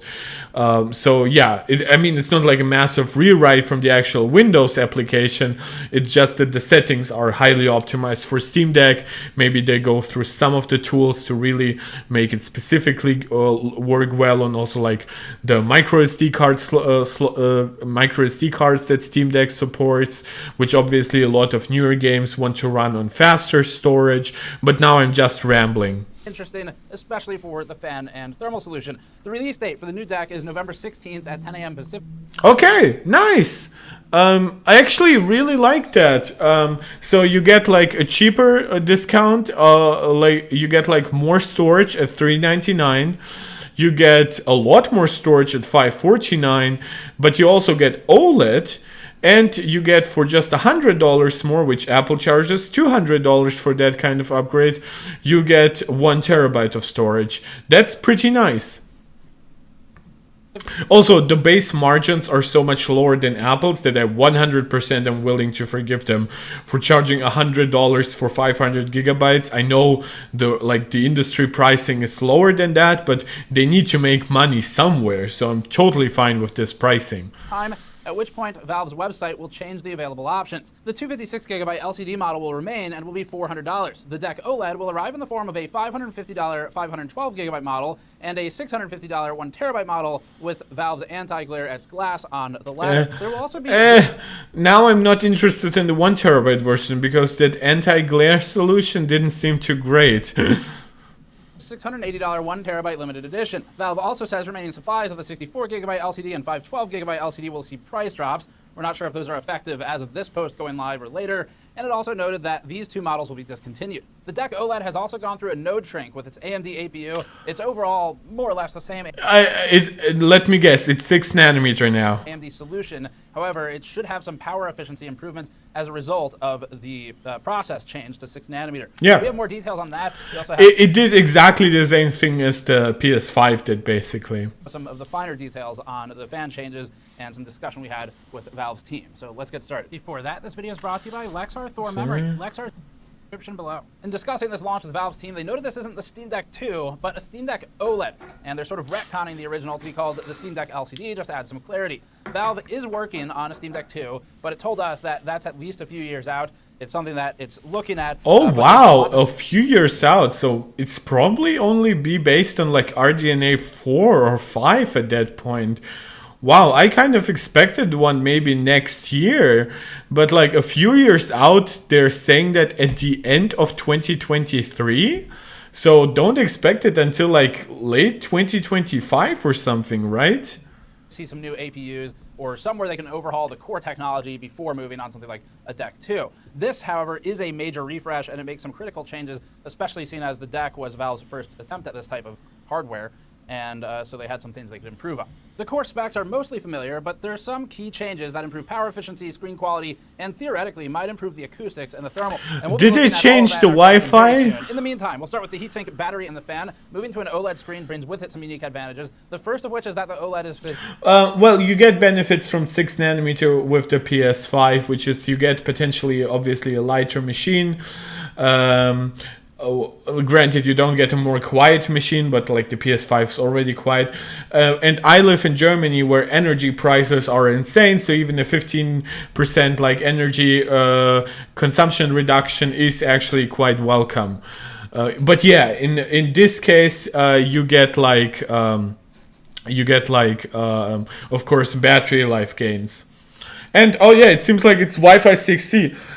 That's actually really great because the Steam Deck previously was Wi-Fi 5, which shows you that they went to work on it like years and years prior, and didn't change some of the specs in development. Physically smaller, not the screen size exposed to the user, that's actually improved, but rather the depth of it, basically the package size of the screen, and that means more room inside of the chassis for the deck. Which has I had wished it would come with a slimmer bezel. So in addition to some reduction in weight from the screen change, despite increasing the battery capacity, the other benefit of moving to OLED is power savings, where OLED, when it's on black, can just toggle the pixels and save some power, plus other power savings just from a technological change. This is what the original internals looked like. Valve has now increased the battery capacity from 40 watt hours to 50 watt hours by utilizing what used to be space occupied by the display. Valve has also changed the heatsink and the fan that you're seeing in our original. I don't get why they throw the specs so quickly onto the screen. Okay, 50 watt hour battery over 40, that's a really nice increase. Here, moving to a 14% thicker impeller and 15% thicker fan body, but maintaining the same fan diameter. We estimate that these changes may help with acoustics by providing a stiffening effect on the fan. And we'll test that in our anechoic chamber, which we didn't have last time we reviewed a Steam Deck. The old heatsink also... Yeah, the Steam Deck is like known to have like a little bit of annoying fan sound, so that's really nice to see. The fins in the fin stack have increased in thickness by 12%, which provides some more mass. The old heat pipe has also been changed, now with a size increase. Valve didn't have the exact diameter when we spoke with part of their team yesterday. Again, we'll test to confirm all this, so wait for our review, and you'll have about a week. The Steam Deck is reasonably big, right? So even if they didn't increase heat dissipation that much, it's not something you actually feel while using it. But now you get the reduction in power consumption and you get the more substantial heating design. That's pretty impressive. Anyway, but the theory is that these changes specifically to the fan and to the fin stack should allow for a more basically prolonged or drawn out hysteresis, where the fan ramp and deramp. I assume the OLED is fan 60 hertz, spin, right? Quite as early, and hopefully if they've adjusted some of the fan curve, it won't do that peaking behavior, the peaks and valleys, where you hear an audible change in the fan RPM. So those are potential upsides for these changes, and that behavior is actually something we explicitly noticed in our original acoustics testing of the Steam Deck. Battery life has improved in a few ways with this model. First of all, there's the change in the battery capacity itself. But in addition to moving to 50 watt hours, it also benefits from savings across the platform. AMD is still the APU supplier, and Valve provided the spec sheet. Okay. The APU combines a Zen 2 4-core 8-thread CPU and an 8-CU RDNA 2 GPU. And if that sounds familiar, that's because it's the exact same spec as the Okay, they're using faster LPDDR5, which actually will be a nice uplift. It's a 128-bit bus, okay, so that's actually the exact same 102 gigabytes per second of peak bandwidth as you get on the M2 or the M3 chip. I don't know if they improved the SSD speed, but it's definitely nice that they're moving away from the eMMC base storage. But micro SD, like, guys, please don't load up actually like demanding games onto micro SD, right? You wouldn't do that. She doesn't want your games on micro SD. You should put them on the SSD. Yeah, you can chill. the original Steam Deck APU. Clocks are also the same. Speaking with Valve, the company said that there shouldn't be a change to gaming performance. It doesn't expect one. However, Valve said... Well, I mean, if the wattage is actually the same, right, it's very likely that you would be more often at the higher end of the performance spectrum. And the faster memory bandwidth could actually give you still a nice uplift. Now, this is obviously a 900 megatransfers per second uplift. That's not life altering, but given that it is pretty limited overall, it is a nice uplift. The core, like the peak frequencies seem to be the same regardless of the improvement in efficiency. You're still on RDNA 2, which is okay. It's still like we only got RDNA 3 afterwards. We are still on Zen 2, which makes sense because this is just the same SoC, just shrunk down with 6 nanometer.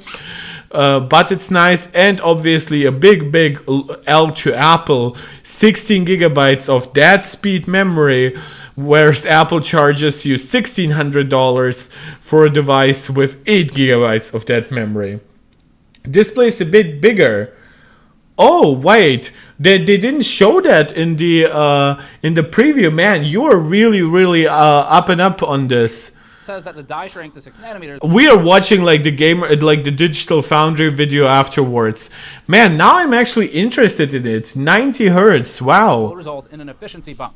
That said, there are Like my concern, what the reason why I like advertise 120 hertz is usually because I like gaming at about 80 to 100, because I think you can still get a lot of nice visuals, but you also get like a lot higher fluidity. I quite honestly at around 144, I stopped seeing any benefits. I've tried like 240 hertz monitors. Usually the thing I found about them most is the fact that they have like crappy pixel densities, and I'm really sensitive to that, even on large screens. But in this specific case, yeah, 90 hertz is more than enough. And 7.4 inches, yeah, great. Then they probably were showing like an original like a Steam Deck in their one preview video. This video is like not really well structured. Why in the fuck does this get like priority in talking about it before the actual OLED screen? changes that could result in performance improvements in certain conditions. The memory has been changed from an LPDDR5 5500 solution to an LPDDR5 6400 solution, as marked in Valve's own spec sheet that we're showing you here. Capacity and channeling are the same, but there was a speed increase. Between the process change, the battery change, and the screen change, Valve says in total it expects a 30 to 50% increase in battery life depending on the gaming condition. Makes sense. Valve's new spec sheet is marketing what it says is 3 to 12 hours of gameplay. Its original spec sheet, as a reminder, marketed it 2 to 8 hours for the LCD model. And that range is so wide because it depends on the type of game you're playing, or if you're just watching media, or if your frame rate capped. Valve also noted faster charging times. This is something we tested in our Ally non-extreme review recently. It tells us that the new Deck OLED will charge from 20% to 80% in 45 minutes. We'll validate these claims in our testing, of course, and as a reminder, charging too fast can cause adverse effects on the battery's life. Yeah, I also have them like sped up, but like this is where I feel like function over form is legitimately doing the product a disservice by putting these kind of specifications first, like heatsink, battery, and fan, and like for some reason it's like heatsink before battery, which is like asinine to me. Yeah, like it's just a, imagine if you had like a long list where every single spec point was explained, and he would like without any context just read every single spec point first. It's imagine if granted, we are only talking about changes, right? But let's say we went through a whole spec list of M2 Pro versus M3 Pro, and I would be like spending like 10-15 minutes talking to you how the speakers are the same, how the microphones are the same, how the Thunderbolt speed are the same, how the storage is theoretically rated for the same speeds, but you might get 10% higher real world performance. Then I would give you like a 5-minute lecture on like the exact memory changes, where you get like potentially memory bandwidth reduction, but you get 2 gigabytes of extra memory and stuff like that. And I do all of that somehow before I actually get into it using a new generation processor and a brighter screen. Like that's what it sounds to me. Long term, it's overall endurance. Finally, the charging cable length has increased to 2.5 meters. Oh my god, we are charger cable length before we are at the actual OLED specifications. Like, could you imagine if I talked about the MagSafe cable? Like, imagine if I was like, oh, and the MacBook comes in space black, and it has like a new fingerprint coating to reduce fingerprint smudges on it. And you know what else is space black? That MagSafe cable. That MagSafe cable is still rated for 140 watts. However, you can also get 140 watts over Apple's 240 watts USB-C cable, while previously blah, blah, blah, blah, blah, blah, blah. Though is the same otherwise. So let's go over the display now. First, the spec sheet. Okay, same resolution. I hope it's not pentile matrix. Oh, it has HDR support. Wow, that's interesting. From Valve. Valve's new display retains the 1280 by 800 resolution, but moves to a larger size with a reduced bevel and a 7.4-inch diagonal screen. The prior display was 7 inches diagonally. The chassis is the same, so the difference in that extra 0.4-inch diagonal size is from the bezel. The display is also HDR capable. Valve said that this was the, quote, first handheld with HDR OLED, but then it qualified it by saying, quote, that we could find, so fair enough. The spec is 1000 nits peak brightness with HDR, 600 nits with SDR, 110% P3 color gamut, and the display moves to a 90 Hz solution from 60 Hz with an advertised 0.1 millisecond response time. This positions Valve to more directly compete with the Asus ROG Ally. Valve's new OLED touchscreen has also changed the polling rate, so it's on a 180 Hz polling rate, which should noticeably improve the scrolling speed, the touch responsiveness. Yeah, I mean, it's primarily for touch responsiveness, right? Typing responsiveness and general touch input behavior. Now, this will be a question, so to get ahead of it, Valve says, no, you will not be able to swap the OLED screen onto the existing Steam Deck models. Whether or not a third party could be built to do that, we're not sure, but Valve says Yeah, by the way, this is why I always try to tell people, when people focus on like right to repair or like right to upgrade in those ways, they never talk about those kinds of upgrades. Even with the what is that company called that Linus has invested in, that highly repairable company, like they haven't like provided even like really nice screens. I'm like looking at what they're offering and I'm like, bro, you're offering me like screens that are way behind like what the MacBooks have been using for a while. Like can I really not get like a high refresh rate or a mini LED screen that's like actually really high end? Like they don't even like have really high peak brightness or anything. And when I say like really high, I mean like below 500, not even like the 600 that the new MacBook is rated for. So I'm really actually impressed by the specifications that Steam is targeting here. And yeah, they did not went back to the board and didn't offer you to put an OLED into the old Steam Deck. I'm 100% fine with that. Framework, right? Thank you, Josephat. Yeah. Yeah, Gamers Nexus is never my first go-to reviewer. It's usually hardware unboxed, but Gamers Nexus does like really in-depth testing, so I give them some props for that. But like, really, the human factor here is like really not the best. A straight up swap from A to B won't be possible. And before moving into repairability topics, the weight of the device has come down. Yeah, by the way, I'm fucking that, and I'm moving to Digital Foundry. Like, I will not be interested in repairability here, and I do like the team here. Let's get straight to it then, eh? Valve is delivering a new Steam Deck. It's shipping soon. I've got a review. Yeah, and Louis Rossman can like kiss my ass. YouTube's ad block detection might break the law in the EU. I know that it's like about a law about being like recognized, about it recognizing what you actually might have in your browser and stuff like that. But I find that to be honestly quite like, I am not like a libertarian. I do not care about like, oh, the poor company. But you literally are kneecapping companies to no end if they cannot even fight ad blockers, right? It's like literally if you were able to watch real TV completely without ads, without paying a cent extra, or having to like walk out of the room to actually ignore the ads. Like, that has never been possible. I don't see why it should be possible now. Like, believe me, I don't want to pay for YouTube Premium, but it's like their entire business model depends on it. Money that I'm now starting to get from AdSense comes from that. And by the way, if you want me to be less dependent on AdSense money, you can support this channel directly with a super chat or a super sticker, or by finding the Patreon link in the description of this channel. And of course, if you're just watching this and enjoying it, please subscribe, like, and share. View unit here, and well, it's...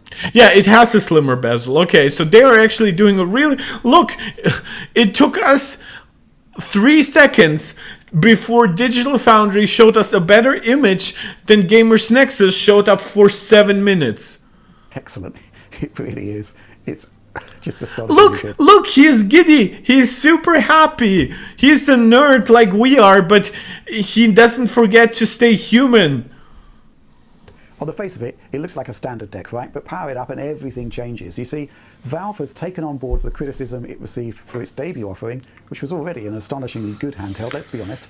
And, well, it's addressed basically every major criticism, and that starts with a big display upgrade. In fact, in terms of image quality, this is the best I've seen on any handheld, easily. And yes, it is OLED, but it's not just OLED, it's HDR too. At 90 Hz no less, proper OLED per pixel HDR. It's fantastic. I mean, fire up Ori and the Will of the Wisps just as one example. Yeah, that's a beautiful pointing game. a camera at an OLED screen to film it in the full knowledge that vast swathes of the audience are probably going to be watching this on an LCD. Well, it's kind of nuts, right? But look, this screen is simply... Well, I'm watching it on a mini LED, but yeah, I cannot replicate pixel by pixel brightness adjustments, but obviously, I believe I have higher pixel density here, right, than on a 7.4-inch 720p screen. It's like a miniaturized home cinema setup, if you will, in the palm of your hand. So I'd like to have produced a much larger video for this, but international shipping meant I received the unit after US outlets did, and I really wanted to do my best to be here day one. All right, using England. Is a fantastic product across the board. It's not just about the screen either. Steam Deck already had class-leading battery life for PC handhelds, but Valve is claiming anything from 30 to 50%. Right, nice. You see like a 6% performance increase. That's nice. Stamina now. They're also saying that power consumption here. So it does max out at 1600 megahertz more aggressively. I actually would have really loved to see like for it to go maybe up to 1700. That would be nice. It runs a little cooler, but it fans runs more aggressively for some reason. It seems to utilize its memory a little bit better. So quite some interesting changes. That it's lighter and it's cooler. And, well, it is on all of those counts. There's also a new Wi-Fi 6E module for faster downloads, though I found you really need an extremely fast internet connection to tell the... No, actually, the problem is that he probably always tested in, like, his home, probably somewhat close to the router. Wi-Fi 5 is not that great anymore. I'm sorry, like, even with my with the old 10s Max, which is, I believe, the last device I owned that had Wi-Fi 5, it really was no match for like Wi-Fi 6 supporting devices, even still on a Wi-Fi 5 router. But once you actually pair it with a Wi-Fi 6 router, and the peak speeds that I have here from O2 in Germany, like they are not Wi-Fi 6. They would still fit into Wi-Fi 5, but I still almost doubled my speeds thanks to a new router, because I never had even a premium Wi-Fi 5 router. But also before that, every Wi-Fi 6 device was already performing better on it than previous Wi-Fi 5 than previous Wi-Fi 5 devices. So the interplay just is so much better. And yes, he's talking about Wi-Fi 6E, which has like the 6 gigahertz support, and you need a specialized router for it. That is what very, very few people will actually have or bother to get. But you'll also get, with newer modems, you also get like better modems, right? They're more efficient in general. So if you're doing a task that might be you're still downloading something at the same 50 or 100 megabytes, as on the Wi-Fi 5 version, but now you have a much better modem that keeps the connection more stable, uses less power. Well, now you get like big benefits from that. Difference, but hey, access to the 6 gigahertz spectrum can only be a good thing, right? What Valve is not claiming are any kind of performance improvements over the standard deck, but actually in my testing you get some of that too, owing to faster LPDDR5 memory modules in the new model. So those are the headlines, but there's so much more to talk about here. But let's skip ahead and look at the new deck lineup. The range has been completely refreshed, essentially, offering more storage. And yeah, the unit I was sent from Valve comes with a 1TB SSD, but here's how the overall lineup looks. Okay, so the base $399 price point remains the same, and you get an LCD screen there, not the new OLED one. It's worth stressing that this is a first generation Steam Deck, lacking all of the refinements and improvements I'm going to be talking about in this video. Yeah, by the way, I think that makes sense, because like, oh my god, who is it called? Josephat, can you help me with that? Like the founder of Valve. He said that it was like really painful to hit the $399 price point for Steam Deck. So now you get like all those old specifications, but 4 times more storage at the same price. I actually think that's still relatively aggressive. But now with a new model, they completely went away from a $399 starting price.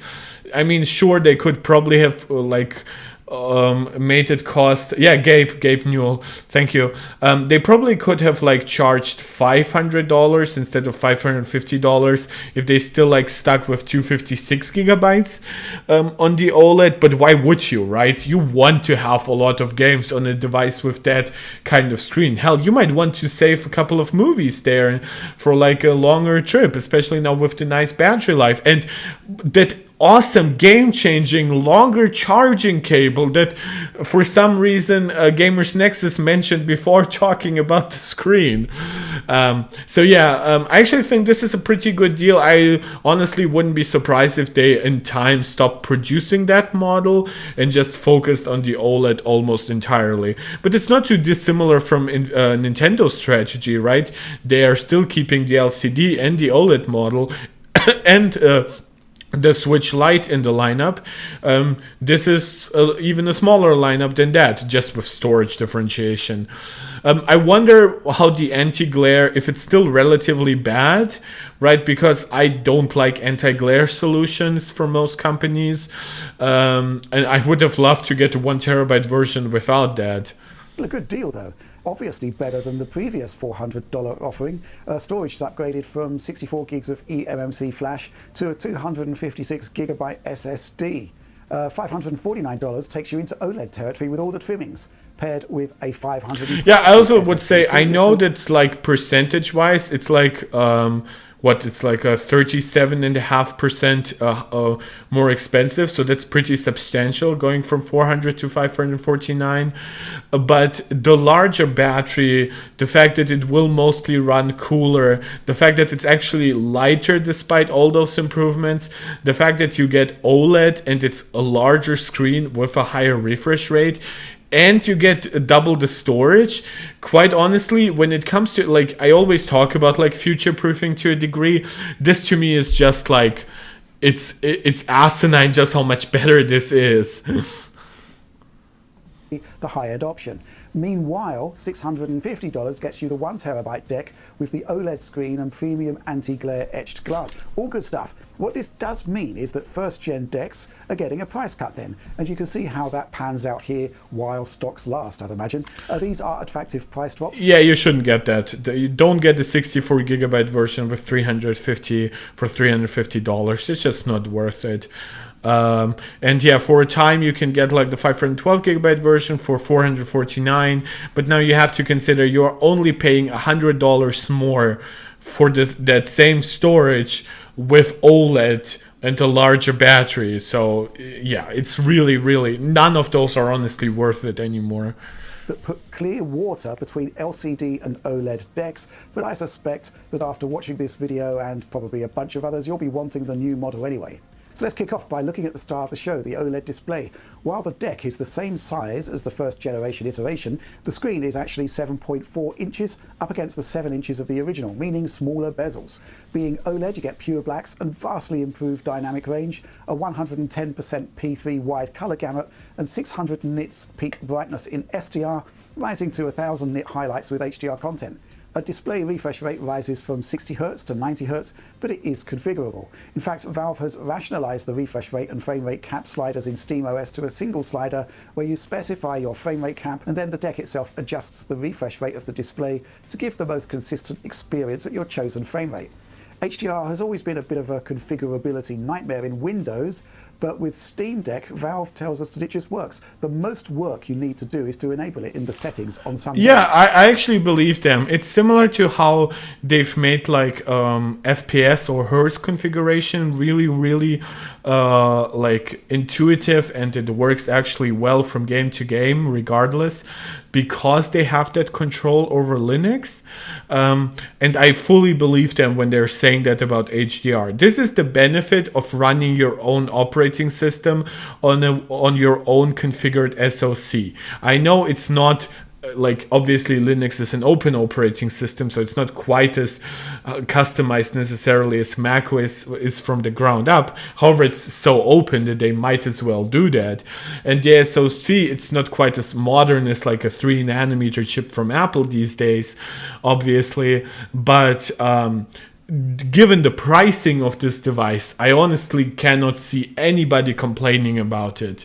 If anything, the only thing I would want is like an $800 device with a new SoC with 1 terabyte of storage and no anti-glare. So I would like to pay them more. And yeah, I can verify that's the case in my testing. HDR display is actually more efficient than the LCD screen in the first gen deck, which is one of the reasons why Steam Deck OLED has better battery life than the original. But it's actually a wide array of improvements in the deck that contribute to this improvement. First of all, Valve has upgraded the battery. The 40 watt-hour battery gives way to a 50 watt-hour replacement in the OLED model. So notionally, you have a 25% improvement to battery life straight out of the gate. The new Steam Deck also has a 6 nanometer version of the Van Gogh APU, so expect some efficiency savings there too. So, to what extent can Valve's efficiency claims be backed up? Now here's the thing, I'm always a bit hesitant about battery life tests in general on these PC handhelds, because the experience varies so drastically, even in the same game, depending on what settings, resolution and frame rate targets you set. And it stands to reason that if game frame rates change drastically, so do the demands on the processor and therefore the battery life.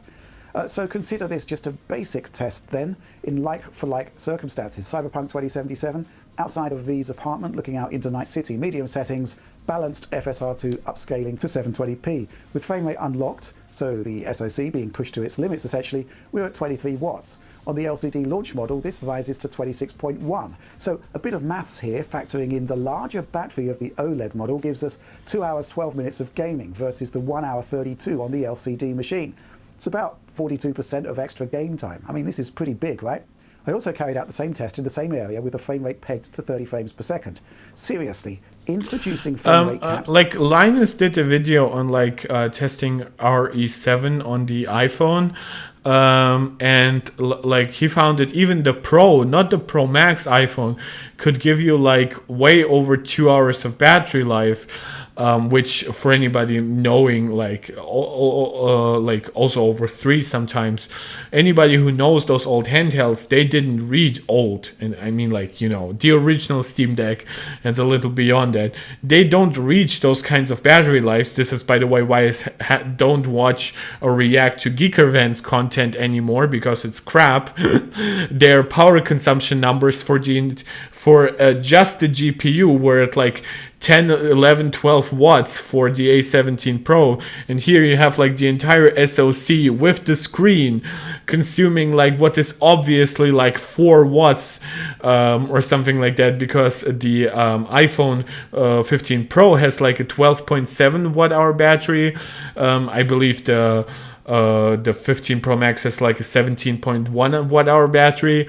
Like, it's just so ridiculous to me, those claims, because yeah, those power consumption numbers, that you get them on like a device like this with even larger screens and stuff like that, with active cooling to the CPU, to the SoC. But yeah, I just wanted to mention that because it's just been eating at my noggin. It's a very smart thing to do on PC handhelds. On the OLED model, power draw drops to 18.8 watts versus 21.9 watts on the LCD. Almost a full extra hour. That nice. gives us 2 hours 40 minutes of gaming on the new deck, up against 1 hour 50 minutes on the LCD machine. This time a circa 45% improvement. On a challenging game, this is really impressive. But what if I were to tell you that there were performance improvements with the new deck as well? Valve says that the OLED machine gives developers the same performance target as the original deck, but at the same time it also says that the 5500 megatransfers per second LPDDR5 has been upgraded to 6400 megatransfers per second, an 11% improvement in bandwidth. So 88 gigabytes per second of theoretical throughput increases to around 98 gigabytes per second. And let's just say that AMD APUs love I thought it was extra bandwidth. 102. So you've been looking at a Marvel's Spider-Man benchmark here playing out, and by my reckoning that extra bandwidth is offering up 7.4% of extra performance. By improving memory performance, one of the key bottlenecks in the processor is reduced, meaning marginally higher frame rates, and it's not a one-off either. A Plague Tale Requiem is pretty heavy on memory bandwidth, and across the benchmark sequence here, the OLED model offers an 8.3% performance advantage over my launch LCD machine. In Forza Horizon 5 at high settings with 4x MSAA, the new machine has a 5.6% boost over the old. So content determines how much faster the OLED machine is, I guess. But I couldn't find any scenario where the OLED machine is the same speed or slower than the LCD. Nice. In Forza, I also noticed a touch less stutter, but this could just be run-to-run variance. And yes, some parts of any given game will thrive more on memory bandwidth than others. But thinking about it, a more efficient APU with the same 15-watt TDP limit could mean that we're actually seeing a performance gain of some description from both the faster memory modules and the more efficient chip. Even so, in Cyberpunk 2077, the canned benchmark only offers up a 2.4 percentage point advantage across the benchmark. But once we switch over to the more CPU-heavy city streaming results, this opens up to an 8.9%. Yeah, this is where they could have, like, I know they don't want to go back to like the SoC design, but if they even kept RDNA 2, because that's the target for like the GPU architecture. Like, if they had replaced Zen 2 even with Zen 3, which is a lot more efficient by itself, or God forbid Zen 4, which is like leaps and bounds ahead, like, yeah, we would be seeing like even larger gains in battery life and significant improvements in CPU bound scenarios. Boost on the OLED model. And again, yeah, there does seem to be less stutter overall. So look, a 2.4% performance boost up to an 8.9% boost. Not exactly game-changing as such, is it? Truth is, it's an extra 2 to 3 frames per second generally when you're looking at sub-60 FPS gaming. But what this does mean is that you have a little more leeway in successfully hitting your chosen frame rate target generally. It's a nice bonus in a machine that's packed with nice bonuses. I mean, the list of these yeah, that's a nice cute way of bonuses is saying actually it. pretty immense. In drawing less power, the machine is obviously cooler. But Valve has included a larger fan in the revised deck, which basically means it can spin slower to achieve the same thermal throughput as the old one. Not that it needs to, when the APU itself is producing less heat in the first place. Bottom line here is that while far from a Switch-like experience under load in terms of acoustics, the new deck is a lot quieter than my launch model. It's also lighter, which leads me on to something kind of weird. According to Valve, the new deck is 30 grams or 5% lighter than the old one. should be an irrelevance in the hand, but it's not. I can actually feel the difference, and I definitely prefer it. I mean, I'm looking at the list of improvements here, and Valve has gone above and beyond in what is effectively Steam Deck's equivalent to a mid-generation console refresh. You get louder speakers, better bass. The deck already had best. Oh, look! This is, by the way, when I talked about like Gamers Nexus, this is the way you do that, right?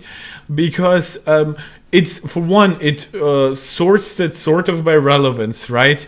So of course the SoC is the most important change besides the OLED. You get the faster memory, which also I believe universally the 6400 megatransfers per second DDR5, LPDDR5 is usually more efficient than 5500. So you get the extra performance at no decrease to like battery life. Improved thermal performance due to a larger fan. Yeah, I hope the noise profile is quite nice. Faster resume, that was one of a little bit of an issue. I wonder if it maybe comparing it, like maybe that has to do with like the NVMe being universally faster. Maybe it's a comparison versus the super slow base 64 gigabyte version. Higher polling rate on the touchscreen, that's nice. That's like twice the actual refresh rate. That's usually where you should target it. Some Android phones have like 900 something poll rates. It's not really necessary, definitely not on OLEDs. Lower latency, better accuracy and consistency. Lower latency, I assume that means the battery, right? The display, because OLED has like an order of a magnitude lower latency than an LCD screen. Better accuracy, that comes from PCIe, what is that color standard called? My God, everything, I forget it.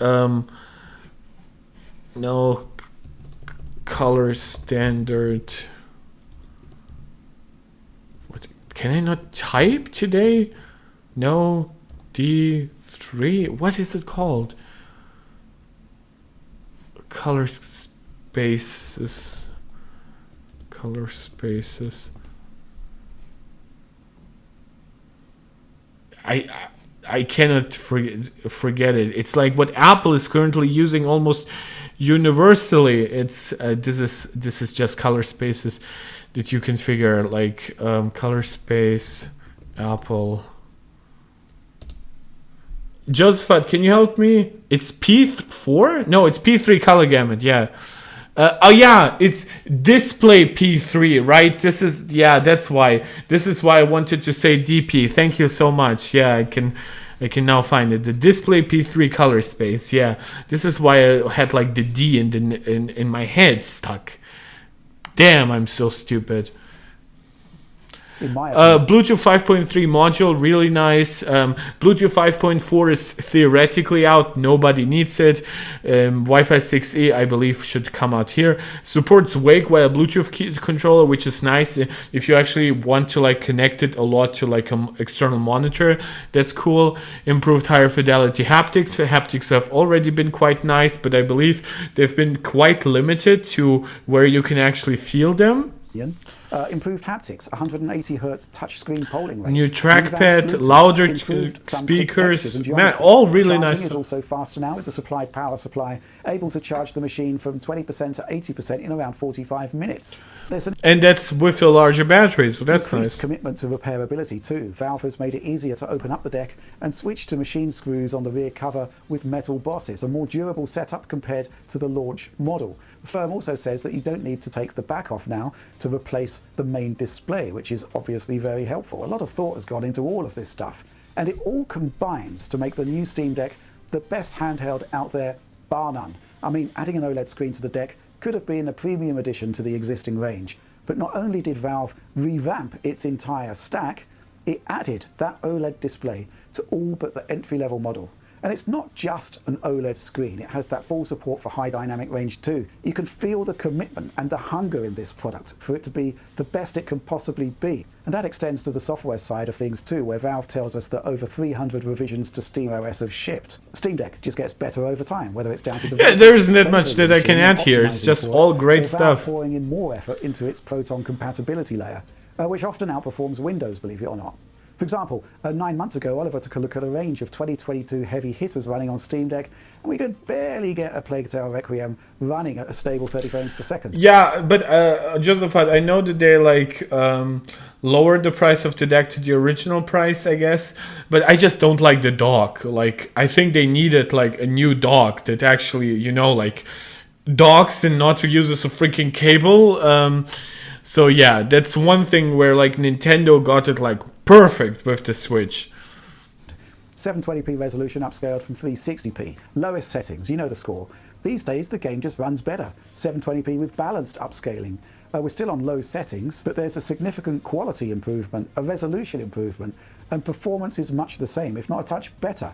Oliver noted some pretty terrible stutter in this marketplace scene, and yet I'm able to run this at a flat 30 FPS now with no issue. There's something else that's kind of nuts too that I'm just adding here as a kind of PS. Now, I love playing Control on my Steam Deck. Console equivalent settings with a display refresh rate of 40 Hz was my chosen setup on the launch deck. However, booting the game on the OLED model actually brought up the DX11, DX12 launcher, which doesn't usually happen. And I was kind of amazed to see that ray tracing support has been added to Control running under SteamOS. Nice. I guess it's a preview feature currently in the OLED version of SteamOS, capping to 30 FPS, upscaling from 5. Yeah, like you don't get like nice RT performance on the RDNA 2 regardless of what you do. Like you would need a way more powerful chip to get even anything nice in terms of RT. You would need like the PS5 with a developer like Insomniac and Spider-Man. 40p got me into the realms of playability with RT reflections there, but in dense higher geometry areas. Guys, we have a few more people watching. To those who just joined, we're watching the Steam Deck announcement and basically review, in this case from Digital Foundry. If you're new here, we obviously react mostly to Apple tech, but also to other technology. And if you're new here and you like what you're seeing, please subscribe, like, share. And if you're somebody who's already been enjoying my content, please consider supporting this channel directly. The link to my Patreon account is in the description of this channel, or you can send directly here in the super chat. Like in the chat, you can send a super chat or a super sticker. There were clearly struggles, but Valve is looking at things in the longer term, obviously. Today's Steam Deck might be pretty poor when it comes to ray tracing performance, but the Windows PC handhelds of today use higher performance processors. It's actually not too dissimilar. I mean, Apple had introduced ray tracing software support for a while in Metal, but now they have a chip that supports Metal hardware accelerated. So yeah, I do see Valve as really the arbiter of good PC gaming. I think without Valve, PC gaming would still suck in comparison to the consoles.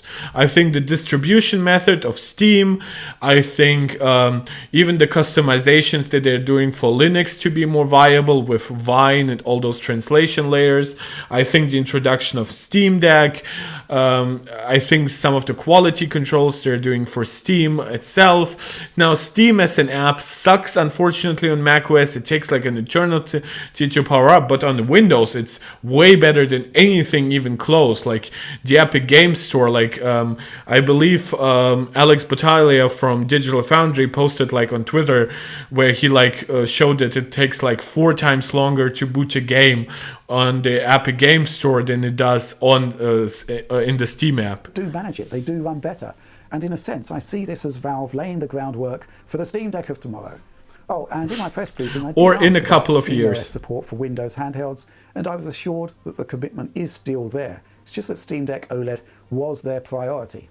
And yeah, performance on the most cutting-edge PC titles is pretty much the only drawback the Steam Deck has right now. There are some games that just flat out won't run particularly well on the hardware.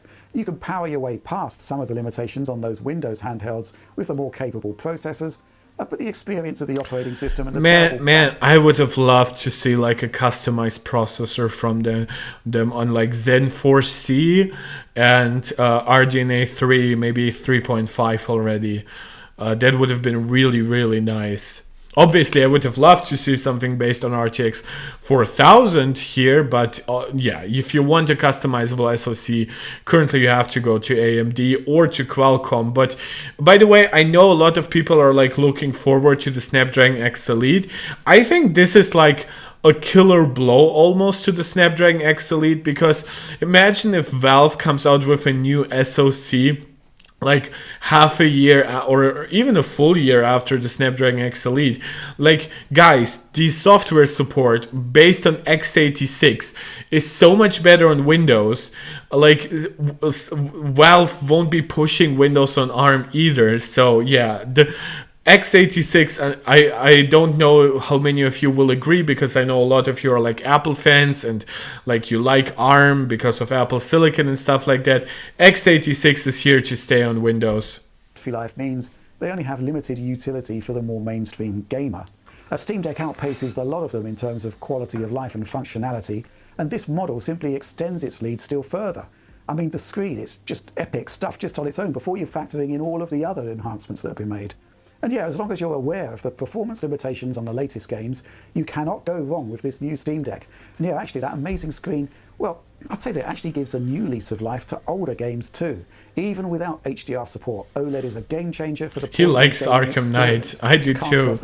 It runs on 30 FPS on consoles. I wish we could get like a revision for it, because it's like, it's such a beautiful game. The new Steam Deck, but based on what I've seen so far, this is the most expansive and transformative mid-generation console refresh I have seen. And Valve's description of this as the definitive version of the first generation Steam Deck isn't just bang on the money. It makes me think of how good a next generation Steam Deck's going to be. But I guess that's fanciful thinking for now as we reach the end of this particular video. So yes, if you enjoyed and now it, the please conclusion. Like, subscribe, share, bell ringing for those into those notional instant notifications. But the DF support. I love that my subscriber count can like fit nicely into theirs, right? Now obviously that's like 3,000 behind what it actually is, but like I have currently like 31.6k, and they have 1,300,000 and 330,000 actually, so that's cute. The program is altogether more important. It's a way to back the team in what we do, talk to us directly, get early access and bonus materials, and indeed to join our amazing community. Oh, and of course, by the way, guys, would you be interested in me? I can show you briefly this. They have a video going through the A17 Pro and how M1, M2 perform in Resident Evil Village. I haven't watched it yet. I've seen some outtakes, I believe. Would you like me to react to that? Because obviously that's pretty Apple-y, and we just reacted to something that's definitely not very Apple-y. That would be the last thing that I do today. Would you be interested in it? Let me know. Don't think there's that much else from Digital Foundry that I would react to. And like MaxTech released like an 8 gigs of RAM video for the new M3, but I don't think that really fits now in the end, because we've obviously talked a lot about Apple Silicon before. So I kind of would want to maybe finish with something gaming related. Yeah, I don't think there's that much more here that I can do. Yeah, I actually think I would like to react to it. I think that's pretty valid. Apple has made some big moves to support Mac gaming over the past year or so. We've seen ports of Resident Evil Village and No Man's Sky, alongside upcoming games like Death Stranding. And in June, Apple released the Game Porting Toolkit, a powerful translation layer that allows Macs to run PC games at playable frame rates without any modification. Finally, those moves are beginning to pay dividends for Apple's much more popular iOS and iPadOS devices as well, with a port of Resident Evil Village for iPhone 15 Pro. By the way, I think honestly this is exactly how it should be going. Now, targeting the iPhone is always going to be a little iffy in that regard. The iPhone has a small screen, so the controls already take up a lot of that space. The iPhone is also small, which limits its heat dissipation capabilities. Regardless of what you do, like you won't always have like a fan accessory magnetically connected to the back. But when it comes to the iPad, with the exact M series chips as the Macs, And even if it doesn't get like the fully enabled M3 and maybe has to only get like the 8-core GPU version, that's still, especially then with ray tracing performance. And hell, Apple might wait until like an M4 for an iPad Pro, right? Maybe give it like M3 performance, but with the A17 Pro's neural engine, which we found out is faster than the one in the M3 series of processors. So there is so much that Apple can do to appease developers by telling them, look, port those games to Mac. Because of how the game porting toolkit works, because of how Apple Silicon works, you can actually port them also to the iPhone simultaneously almost. And while, yes, there's only a niche market with the Mac in general, and there's probably a pretty small market on iPads that will download and pay like full price for those AAA games, and the iPhone market might be gigantic, but only a niche of that might consider also buying AAA games. Well, now you have 3 niche markets combined. Maybe with like an A17 based Apple TV, that market could expand even further. So yeah, I just think that this is exactly what Apple should be doing. They probably haven't done like a MagSafe thing right here. And M1 and M2 based iPads. This port promises the full fat gaming. You should, by the way, play it with like the backbone or whatever. Is this? No, that's not the So today backbone. we'll be evaluating Village on the brand new iPhone 15 Pro to see just how well this Really? Why is everyone testing with the 15 Pro, not the Pro Max?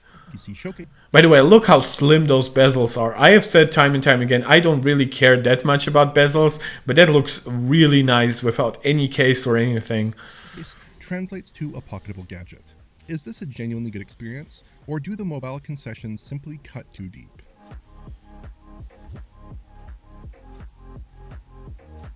I'd be remiss if I didn't emphasize how amazing Resident Evil Village looks on the iPhone right off the top.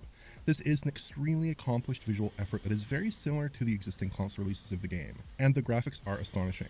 Village is bar none the best looking mobile title that I've ever seen. The incredible quality of the PBR materials and environmental density really stands out on a 6-inch screen, with no obvious cuts or modifications for more power-hungry systems. And that's for good reason, because Village is essentially a straight conversion of the Mac release, with all the settings from that version preserved for iPhone. There are a dazzling array of tweakables to explore, just like a PC game, with the ability to scale. Yeah, this is also like really cool. This is, by the way, shows that this is like coming from the same like version that they have ported to the Mac. The fact that they didn't forgo all those settings. So if you in 5 years you get like an iPhone 20 with an A22, or you get like an iPad with an M7 chip, right? You suddenly can run this at like extraordinary high settings and refresh rates. Now you're really happy that you have those highly customizable settings, and this is why I've said that, for example, in the future, a lot of my gaming will start transitioning from my PS5, and believe me, I'll still be getting a PS5 Pro, I'll still be getting a PS6, but a lot of my third-party gaming will be transitioning to the Mac. With some of it, I would even consider playing through the game porting toolkit from Windows versions, so that I could still benefit from the scalability of a proper PC port. The visual experience as you see fit. So let's dive into those settings and see exactly what they do in practice. I'm using a mix of low and medium settings at maximum resolution for the following tests, with the exception of the setting that's being modified. The most important selection here is Metal FX upscaling. Apple's Metal FX temporal upscaler, called Metal FX Quality here, produces DLSS-like upscales. Unlike the Mac though, this time pixel counts suggest roughly a 0.4 times resolution on each axis, not 0.5 times. Yeah, this is probably comes from the neural engine being able to now do the work instead of just relying on temporal algorithms. So this is a feature that Apple currently does not advertise for M3 Silicon, unfortunately. So this is probably the only device right now in Apple's lineups that can give you DLSS-like functionality, where it actually targets machine learning accelerators directly. For example, AMD's FSR does not do that. It does what the old version of Metal MetalFX does. And obviously DLSS still probably is the best version just because of how many tensor cores you have on their GPUs. Image seems to be a bit lower res internally relative to its native output.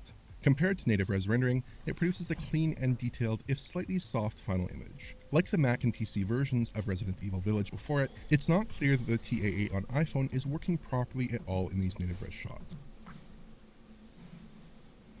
I'll just would like to do 1440p for myself. MetalFX continues to have issues with transparencies though, like these 2D tree branches or the surface of this water. So you can often see some breakup. Yeah, this, by the way, this is not a problem with where it runs or anything or how much power you give it. This is a problem that you have because you don't yet have the proper expertise. This is, for example, why DLSS 1 was full of those kinds of garbage artifacts, and then DLSS 2 improved it a lot. The launch version of FSR was still worse than this, but then FSR 2 also had a lot of fixes for those kinds of artifacts. So yeah, Apple will also have to go that transition route, because these kinds of like AI-based upscalers, they don't just magically deliver you great results. This is why I really try telling people that AI, in terms of like replacing developers and stuff like that, that will produce bad results. AI needs human oversight to also keep improving, right? AI will not be able to improve itself because AI does not have a human understanding of what is actually better or not, right?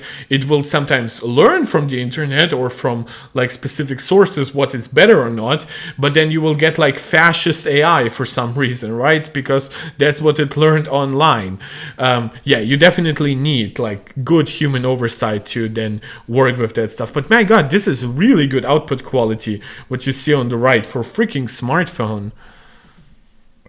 Performance is interesting here. By enabling MetalFX quality, we get about a 40% gain. Yeah, by the way, this is why I'm watching the Digital Foundry video with you guys, because I watched Linus's review and they've had like some results like this, but then they've also had like results where it was the exact same frame rate, and I'm like, did you maybe mislabel some stuff or anything? Because yeah, this is how it should behave.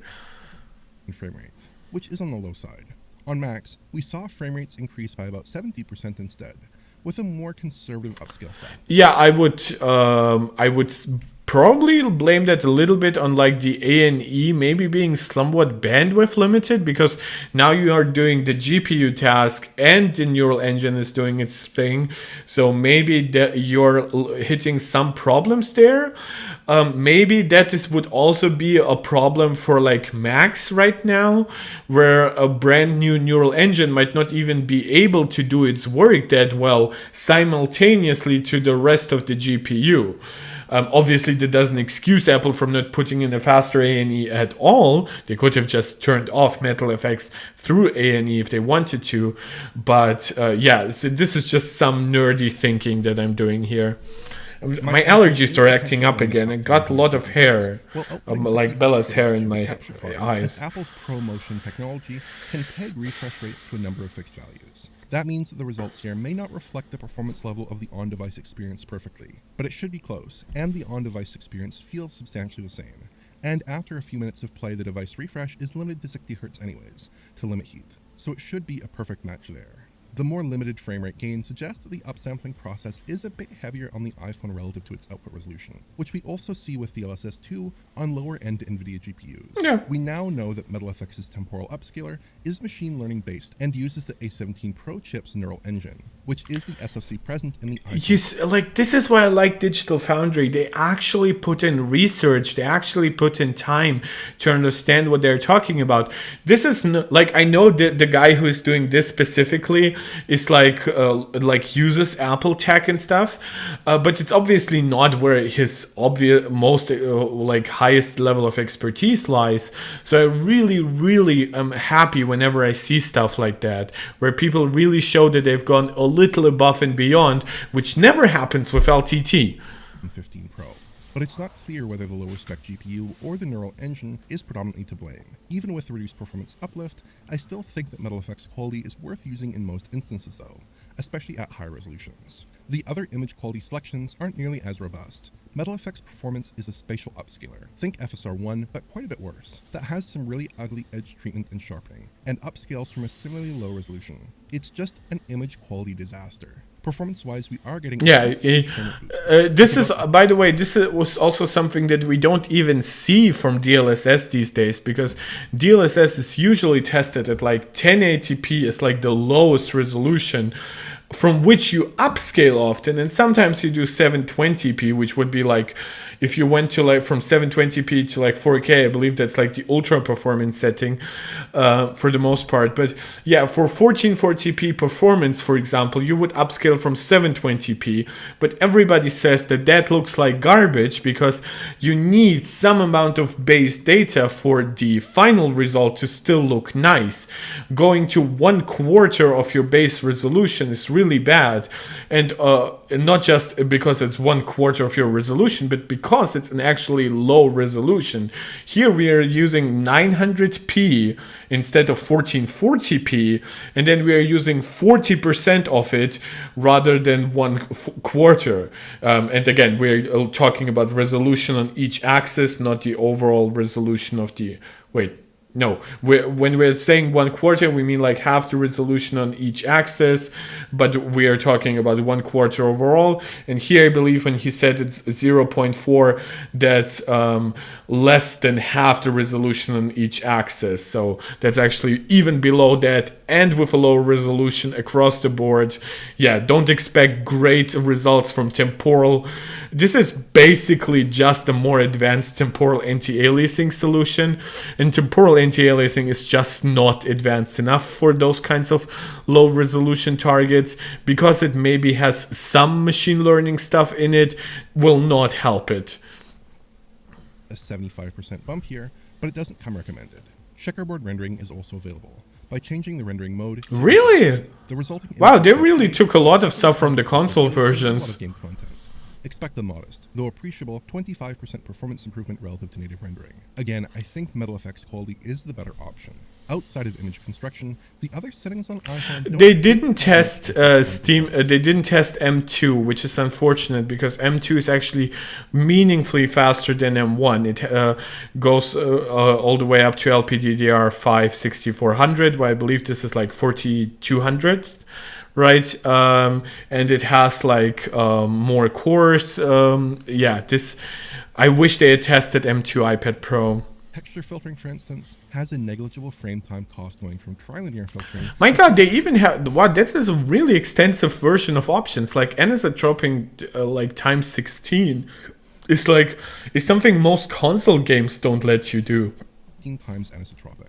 Going from SSAO off to AMD's relatively expensive CACAO, there's no real frame time penalty. Yeah, I have no Download idea what shadows from low to CACAO max is. does have a minor cost, but it doesn't exactly thrash the A17's GPU either. Volumetric lighting seemed like a likely performance killer, but when I tried to tweak it, the appearance of the volumetrics remained unchanged. Even when I changed the setting to off and quit and restarted the app, I still saw the same relatively high Probably a bug. effects in-game. Increasing texture quality, increasing shadow quality, and enabling the shadow cache all have a pretty sizable impact on the game's memory allocation though, as reported by the in-game settings menu. With all three dialed to their maximum values, the game crashes within 30 seconds of play.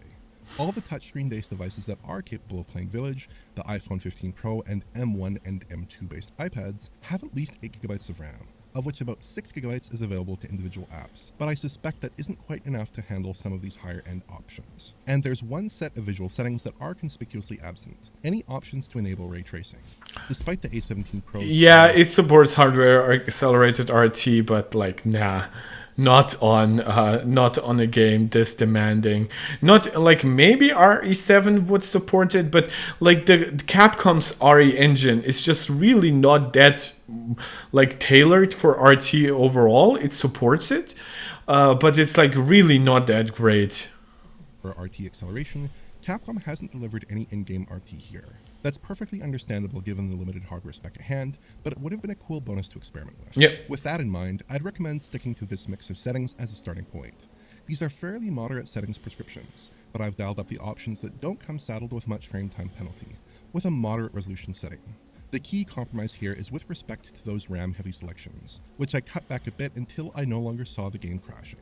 These aren't the definitive best settings necessarily, but they do minimize some of the game's issues while maintaining visual quality.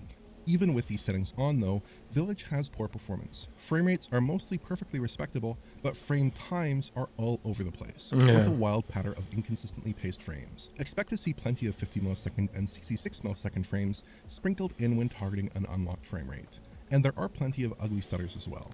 I would frame lock it to 30 at that point. The top line numbers look fine, but the game just feels awful to actually play. I also tried engaging a 30 FPS frame rate cap, which is an option in the game settings. Here the game is better behaved, with the 30 FPS limit serving to substantially smooth out a lot of those frame times. Nice.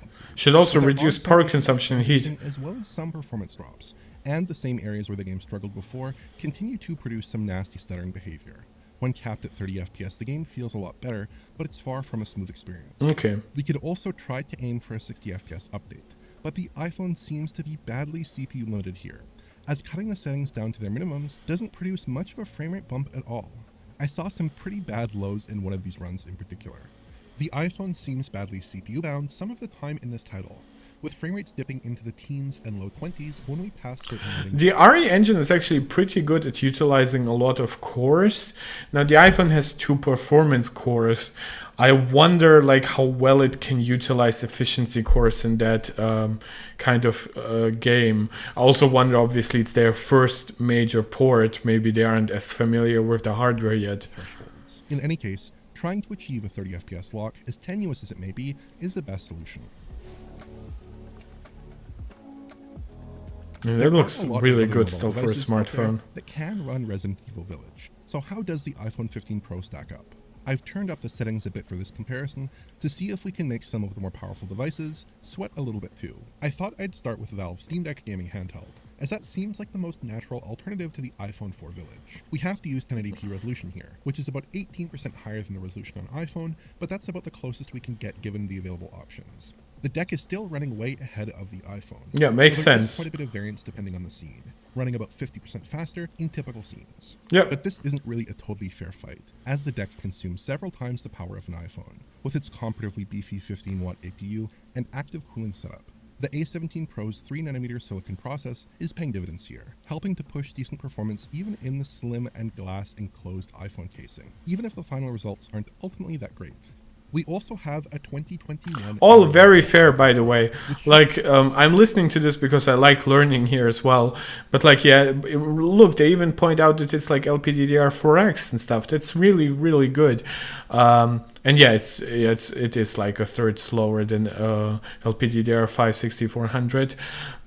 Yeah, really well informed, really nuanced, really fair, like really scientific in a way, but also like with a human perspective. Absolutely nice.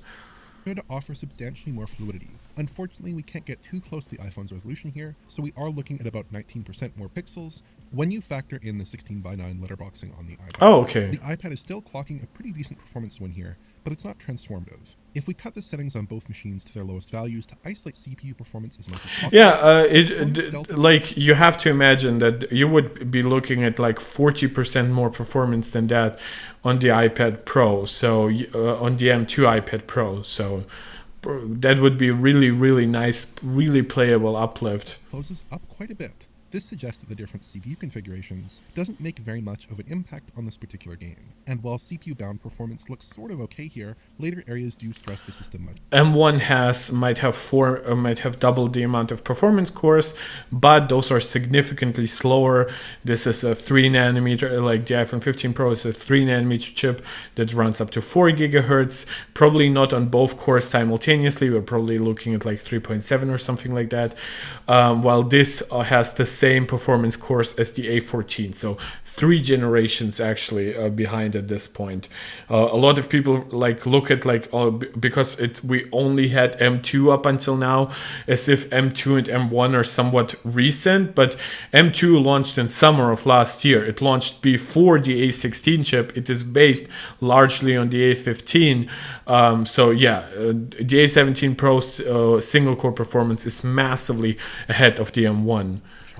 Finally, we've got a 2021 16-inch MacBook Pro in its highest end configuration. Nice. M1 Max chip. This machine is good for roughly 4 times the performance of our little Does it have the latest update? Like, because RE Village was available on Mac before the iPhone, but this is why we do know something about Metal FX and something like that, because that came out there before the iPhone got it. resolution, which is probably to be expected given its 10 teraflops of GPU compute and a reasonably clocked 10-core CPU. That's not a super fair comparison, but we do see how far Resident It's Evil also Village actively can scale cooled. with extra hardware grunt while still using similar chip architectures and APIs. Village is a perfectly competent game on Apple architectures, but getting it to work on something as low power as an iPhone might require special attention. Yeah. Yeah, if it was like a Switch game, it would be like, it would have like ultra low settings or something like that. Beyond basic settings and performance metrics, how does Village actually work on iPhone? The first horror you'll have to contend with is the game's touchscreen-based control configuration. Resident Evil Village presents a full modern controller layout through an on-screen overlay, which doesn't work well at all. No. The game is technically playable, I suppose, but it's unpleasant. Yeah, it's designed for a controller. Apple advertises like their devices with the DualSense. Yeah, believe me, this is built for a controller. Village comes with full support for external gamepads, though it's not terribly robust. My DualSense controller, for instance, connected just fine, but clicking the thumbsticks didn't produce an in-game response, making it impossible to progress. And the on-screen button... That is a bug. That cannot be... That's supported as far as I know. Didn't swap to their PlayStation equivalents. I did have better luck with this Switch-style sliding game Circ controller, though, which works well on the go. The game does seem to suffer from quite a bit of latency when using Bluetooth controllers, unfortunately. Using the touchscreen produces a snappy response, but is otherwise very awkward. Under heavy load, iPhones become uncomfortably hot as well, and can sometimes disable system functions, like the flashlight, charging, and 120 Hz refresh rates if the system is under load for extended periods. I noticed this pop up while I was playing on a TV through the phone's video output, but this can be an issue when playing normally as well. I didn't notice any egregious throttling, however, as the device seems to settle into its sustained clocks after about half a minute of use, without noticeable performance variation thereafter. Nice. I think that Resident Evil Village is a compelling proof of concept for high-end. So I assume the Pro Max would perform actually even a little better than that. Has delivered a playable, visually superb version of a technically advanced big-budget game on a tiny mobile device. The Metal FX tech that works so well on Macs also scales pretty well to more limited mobile silicon, delivering excellent image quality with substantially boosted performance. On the other hand, it's a hard game to actually recommend playing on an iPhone. Yeah, I recommend you actually buy it if you also want to play it on iPad. Frame time spikes, and is punctuated occasionally by severe bouts of stutter. The touchscreen controls are awful, and external gamepads suffer. Jamie, have you watched the Linus Tech Tips iPhone gaming video? I actually have. It's not as good as... It's not. I didn't watch it in the stream. I watched it myself, but it's not as good as this video.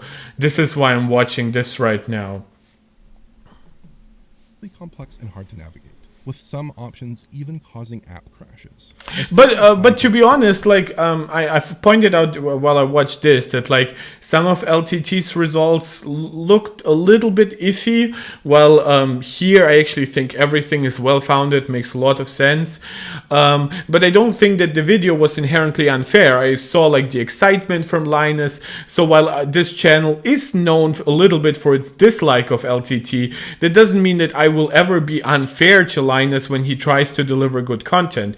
I can actually really commend, for example, that the fact that he doesn't deliver necessarily daily content anymore, the fact that the videos seem to be more researched than before. So yeah, while I still wouldn't recommend LTT or not Short Circuit, what is their Apple channel, MAC address, over other channels that do Apple coverage. For example, Andrew Tsai does like way more better like testing, or Mac Gaming Wiki, I believe it's called. No, it's Mr. Mac Right, it's called. I can show you that later on.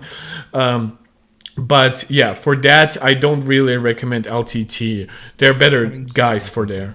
Like Death and girls and Assassin's Creed Mirage, as I do think there's a lot of potential in the iPhone as a serious gaming I actually would really like to see how Assassin's Creed Mirage runs, because it doesn't seem quite as advanced as in terms of raw visuals than the RE games, than the Resident Evil games here, but it also seems to have like a larger world, so that could put more work on the CPU, which obviously in an enclosed SoC would limit it potentially.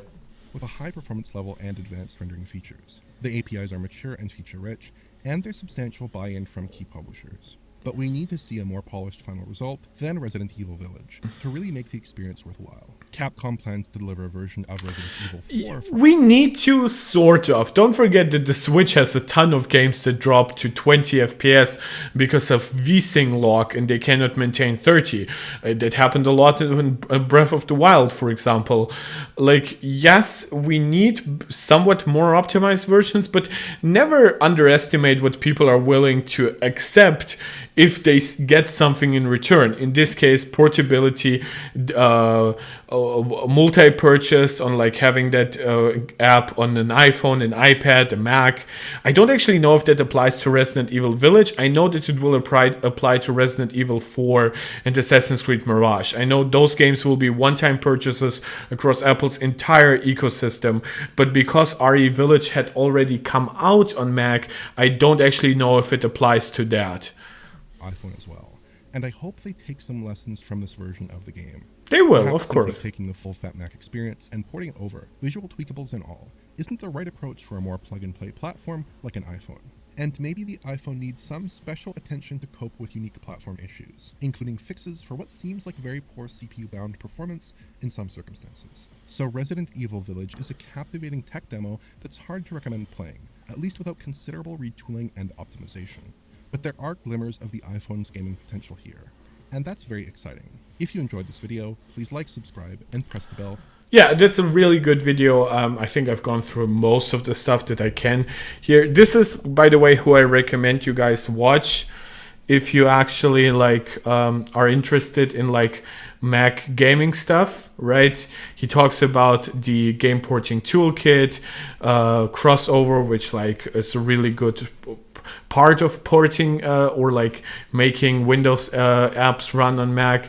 He just posted like an M3 Pro performance breakdown for 7 high-end Mac games. And then there is Mr. Mac Wright, I believe. Yeah, so you see also testing out RE Village on iPad, also giving us information on Apple Arcade games and new Mac games in general. So you can see like Linus posted his video like yesterday, Digital Foundry, and here's like Mr. Mac Wright posting that like 1.5 weeks ago.